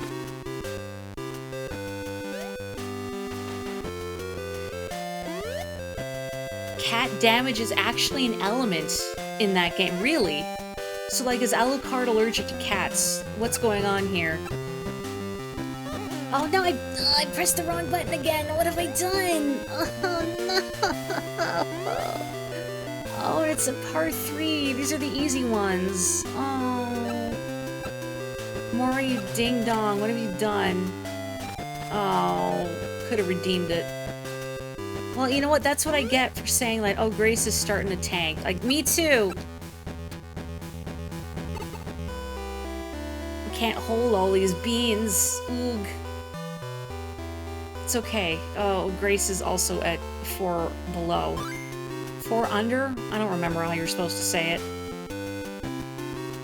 There's a witch enemy that tosses cats at you, and if you're hit by one where you're wearing that ring, you heal a ton of health. That's hysterical. Now that kind of thing, that really makes you want to play Symphony of the Night. Just that kind of silly, unhinged game design. Why put it in? Because it's funny. I respect that. And also, I love cats. Onyx, I gotta say, was doing a really good job of keeping me company while I was convalescing. Like, he would come and just sit on me where I was ailing and purr, like he knew. Or really, I was just, you know, largely inert because of pain, so he had a free, warm thing to sit on. But no, he's a nice boy. He's extremely cuddly. I was trying to do some art earlier, and he just really had to get his paws on my tablet and then try and put his paws on my laptop keyboard, and, you know, what cats always do, help. Those of you that have or have had cats, I'm sure you know the struggle when they want to help. Okay, give me that birdie. Redemption. Wait.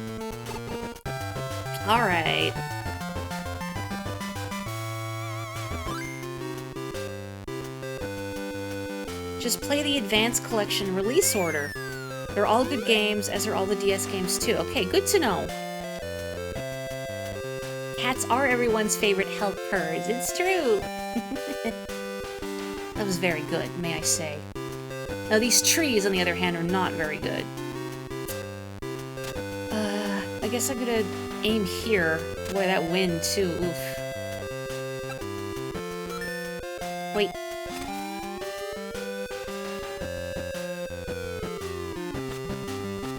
The only thing Kato is helpful with is being a hot water bottle.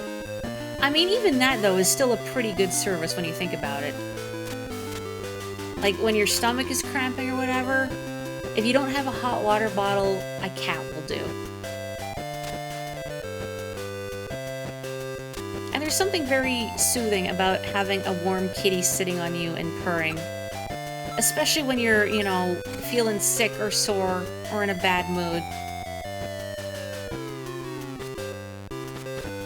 Okay. Semi-rough, it's alright. I can work with that, I think. Wait.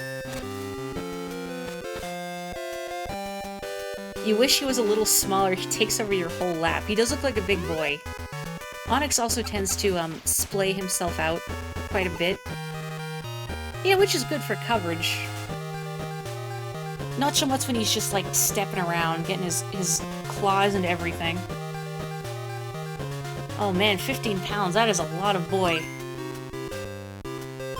Told yourself you'd like to adopt a Maine Coon if you ever got a cat. We used to have a couple cats that I think were part Maine Coon. Like, they kind of had the long fur and the ruff. R-U-F-F, ruff, of fur around the neck, not R-O-U-G-H, the stuff that I keep hitting my ball into. That is a weird thing, huh? But yeah, they're really nice cats. They're very pretty, but they're big and probably have a lot of grooming needs. Hang on, I'm doubting myself in this par 3 hole again.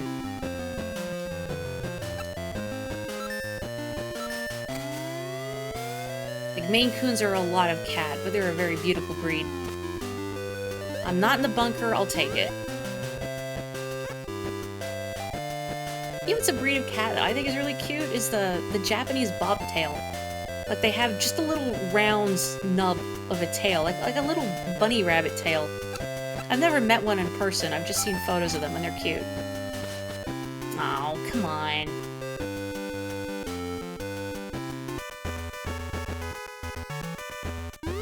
Oh, see, I didn't know that.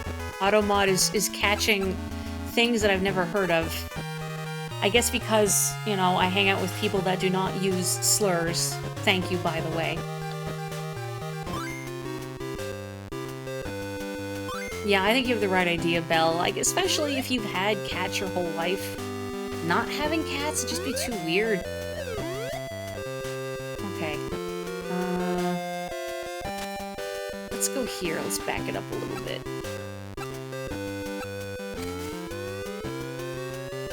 Yeah, it's definitely a context kind of thing. Now, I clipped the palm tree. Oh.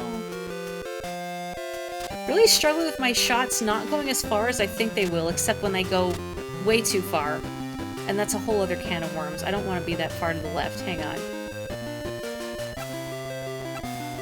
Like, I think this is going to go too far. Maybe? No, it's not, because I'm in the rough. Oh, what have I done? You didn't have horses for a few months at one point. That would be bizarre. I was going to ask if horses are difficult to care for, but in retrospect, that seems like a silly question. They seem like a lot. Like, everything I hear about horses just makes me more and more concerned for them. Like, such neurotic prey animals. And just reading about... Like, I read a bit about horses when I was playing a ton of Pocket Card Jockey. And just, like, learning how, like, even how their respiration works while they're running. Like, I'm gonna get this wrong. Kelly, please correct me, because you know horses a lot better. But when they're running at full speed, that essentially their organs are sort of sloshing into their lungs, which expels the air for them. So instead of like consciously breathing in, they have this whole other system. Horses will go. Is anyone going to run into this fence and not wait? Oh, jeez. I did see a while ago on Tumblr some videos of a lady who was, oh gosh, I don't remember the term for it, but the kind of desensitization training they do for horses, because, you know, they're prey animals, so they would spook really easily unless you train them to not freak out at the smallest stimuli. So this lady was just doing a lot of wacky stuff, like scooting around and, you know, gently whacking the horse with a blanket or making noises or, like, you know, holding a cat up to it. So the horse knows to take these things in stride and not freak out and potentially, like, buck its rider off.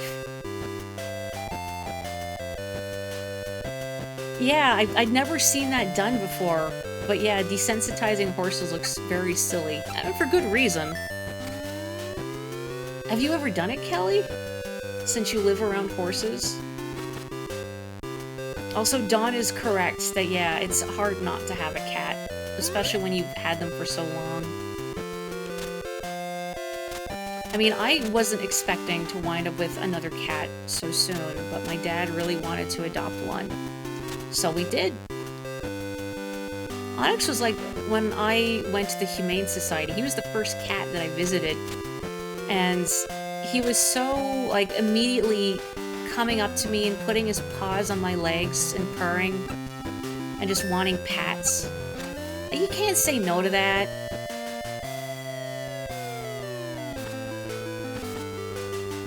And I remember the person of the Humane Society also saying that, you know, it's nice that he's going to a good home because black cats are harder to adopt. I guess people are still superstitious about them. And he's very sweet. And rowdy, but very sweet.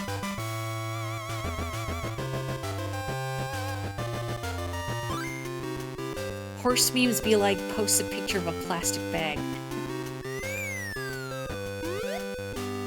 A little bit, but you've never had to train a horse. You usually got them broke enough to just throw ropes over their heads. You haven't had to do, like, the real heavy lifting, huh? Also, boy, look at this wind. Ugh. Okay, I'm gonna aim here. I mean... Ugh.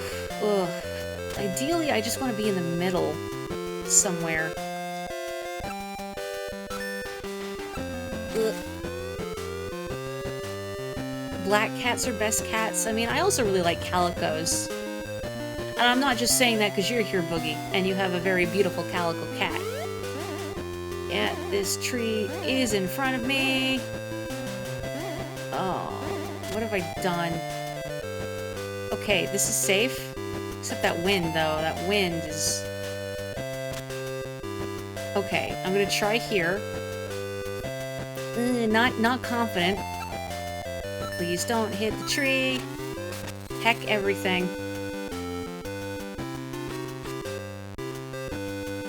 Jolene started purring before you even had her in your arms. Oh yeah, you just know, right? Gosh, I love cats. I love animals. To the surprise of absolutely no one.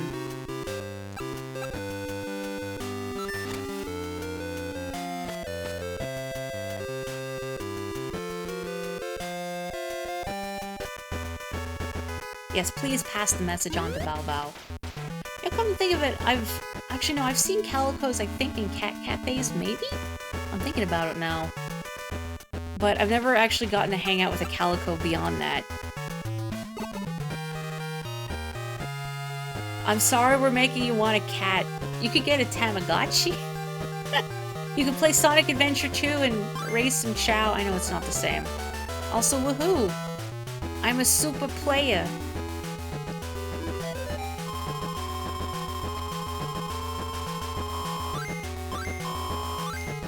If you ever do get a cat, especially if you've never had one before, definitely adopt an older one. Because they're more settled into their personalities. Kittens especially can get pretty rowdy. More power. More power. I'm a greedy slob. I want more power. Yeah, Chow will never be the same as a good cat. They can't purr. And also, you can't make them fight each other. I mean, I guess you could, but please, please don't do that. A new champion has appeared at Palm Club today. What up, fishes? It's Mori from Marion Club. I think you mean the Mori 1 Club. But hooray. I now present this trophy to Mori.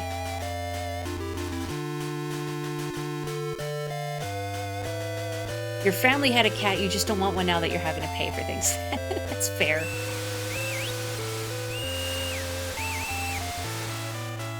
Woohoo. Congratulations on winning Palm Club's tournament, but don't settle for that. Keep climbing the ranks. Will I get to meet God himself, by which I mean Mario? Have my swing examined. What's this? Beware the bothersome crows. I want to meet the crows. A large tree blocks the path. What the heck? Shouldn't I be able to use my golf prowess to slice this thing in half?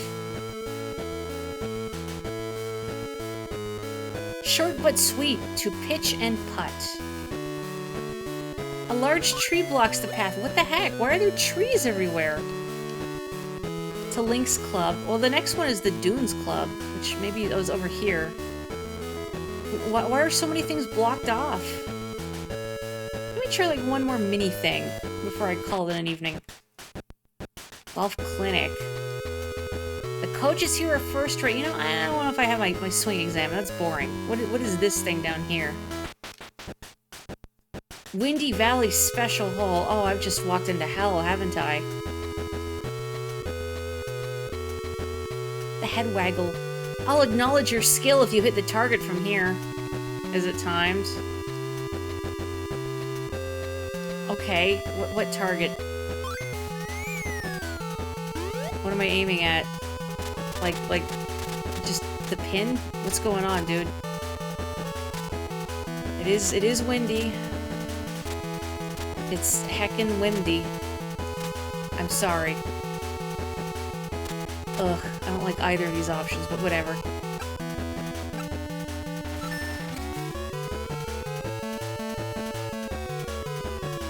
Oh, that's the target. Oh. Today's golfers are pitiful. But that was really hard. Come on. Oh yeah, I guess also having a cat while you're living alone might be difficult too if you're out of the house for a long time. Or if you're just away a lot.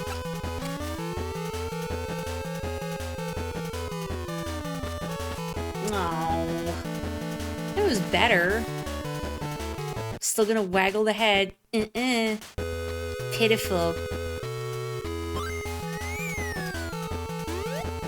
Well, I don't know how long your shifts at work are. I don't know, maybe you live a double life as a vigilante crime fighter. Okay, let me try one more time.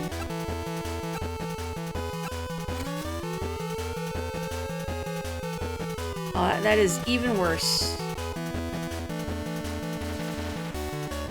Okay, this is really bothering me. Like, just, this guy is so rude to me that I feel like I need to do this out of spite.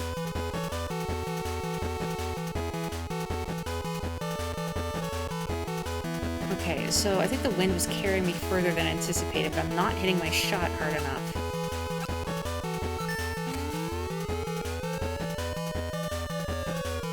Spite is a powerful motivator.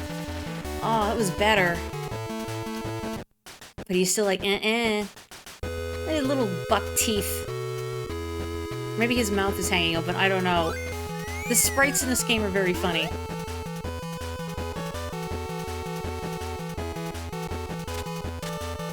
Well, I think it depends on the animal, too. Like, some can be alright left alone for, 8 hours a day, but some need more attention than that. It kind of depends on the animal.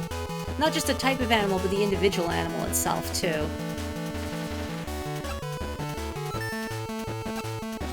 Like, cats are largely independent, but they do like being around people. Oh, come on! Oh, that would have been perfect. No. And, like, Onyx does fine when I'm at work and whatnot. But when I'm home, he always makes sure to come see me.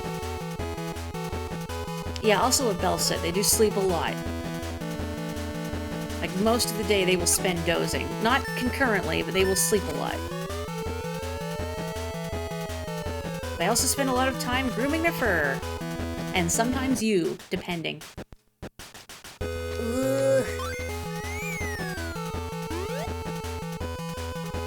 Maury, just stop. Just stop. You're hurting yourself by doing this. But... Oh, that is not gonna make it. Oh, it would have made it, but I was just way off course. What's in the little house behind you? Oh, I want him to acknowledge my skill, so he'll let me into his little house, and I can rifle through his belongings. The house is smaller than him, that's why I want to rifle through it. It's gotta have good stuff in there.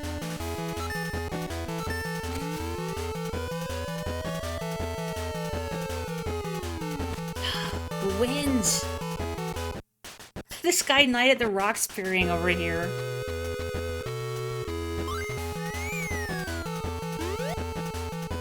Well, he's certainly hurting me a lot, can I say. What is par? Baby, don't hurt me. Baby, don't hurt me. No more. Poor. Ugh.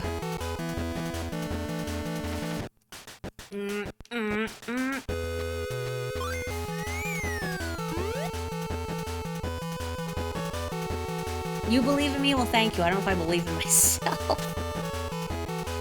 Oh, it's the wind. It's still carrying me a lot more than I think it's going to. I'll get it eventually. Maybe not now. Someday. Ugh. Okay, that was not the solution. I guess I could do another sub-game. And not punish myself like this. Now it's only 14 miles an hour, so they're throwing you off. You can't just do the same thing every time with minute differences. I have to think about it.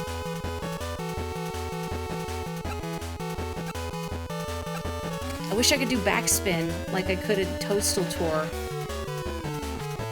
So the ball just kind of digs its heels in. Oh.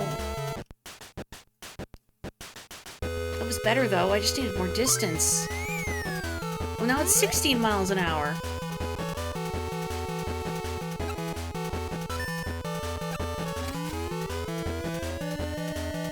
Game Boy doesn't have the technology for backspins. Oh! Oh, are you kidding me? See, if I could have backspun it.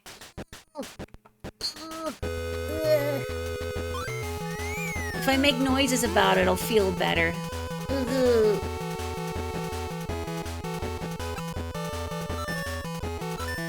Miserable. Misery. Oh man, it's too strong now. But I'm definitely getting the aim better. Now it's just curbing my incredible power. I have made myself too powerful. What have I done?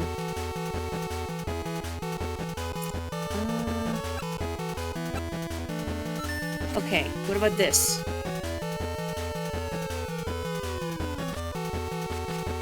Oh, come on. Oh, please. End me. Spare me from this torment. The progression's there. It's getting better. Oh. Oh. Oh, heck. Come on. He's like, no. Pitiful.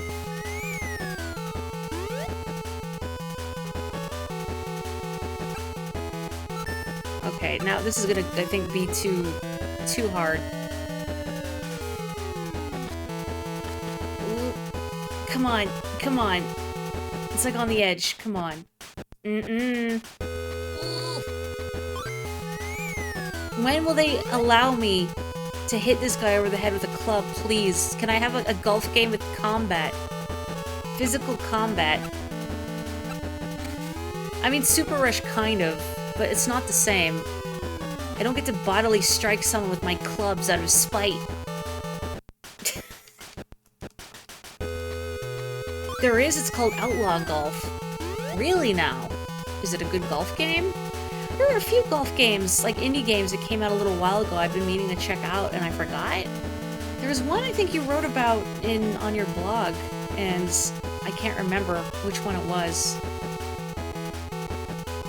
No, but it has Steve Carell voiceover. Oh, you mean Tim Follin, the composer of Pictionary and Silver Surfer, obviously. If you don't understand that, watch my Donkey Kong Country 3 stream.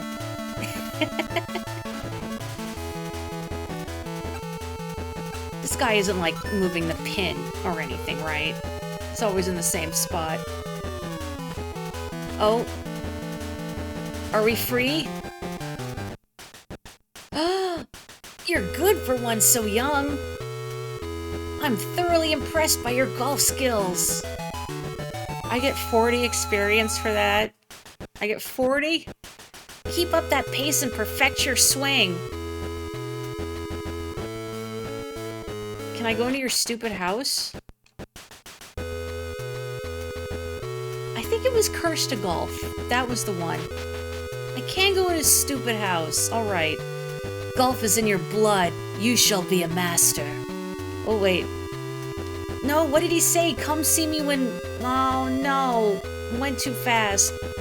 Okay, what if I leave and then go back into his stupid house? Will he say it again? No, earn more experience. Great. Well, I guess I could just look at the VOD, but ugh. There's not anything in even his cupboards I can rifle through. I can't sleep in his bed. I can't, like, raid his fridge. I can't even throw all of his couch cushions on the floor. Rewind. I'm gonna rewind too far and I'll have to do it again. I can't. I'm not strong enough. I wanna know what's in this cabin in the woods. And the crows. How come I can't get through here? How perplexing. And whatever this is, I can't access that either. Am I not allowed until I'm more of a golf master? Well, I guess I could have them rate my swing before I call it an evening. Go to the clinic. You've got good distance for an amateur. You've got a strong hook with a high trajectory. Coach's eye turned my slice into a long-distance hook. You want your shot judged? Sure.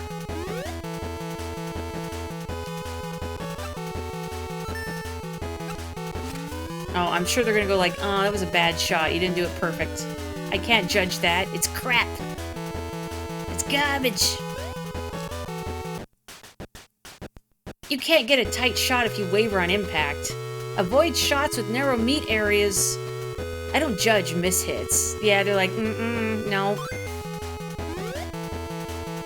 Okay. Nope. Heck. Bad. Oh yeah, that's right. So is that a Splatoon update applied now? Is it live? So you can get scales from salmon?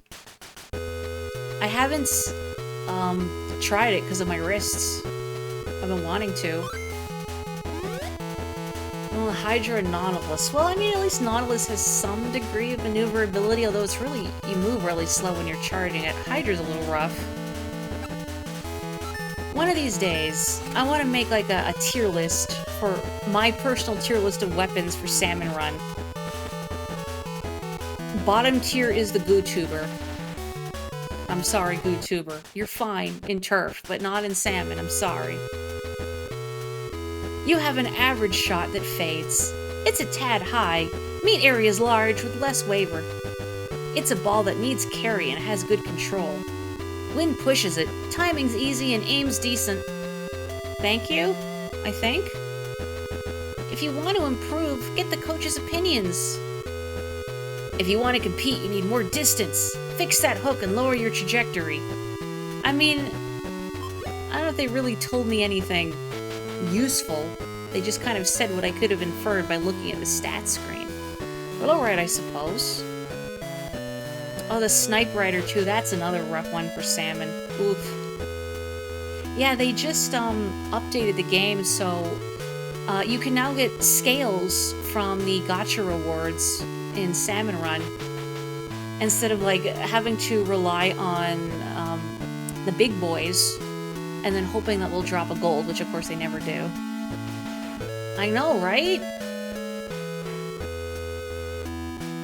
3 or more silver at 600, 1 or more gold at 1200 points. Like the points you accrue through a shift, right?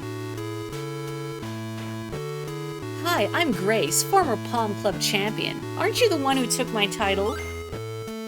You're the club champ, but how's your match game? Won't you play a match with me? It's time to pay you back for the tournament. I like her hair. It reminds me of, oh boy, another character I've never heard the name said out loud for, from Guilty Gear. Is it Ino or Eno? The punk rock witch. Except without the hat. I've never heard it said out loud. I've never played a Guilty Gear game. Man, I can't believe you can actually get gold scales. It's Ino. Thank you. See, yet again, things I have no idea how you're supposed to say because I've never heard them said out loud.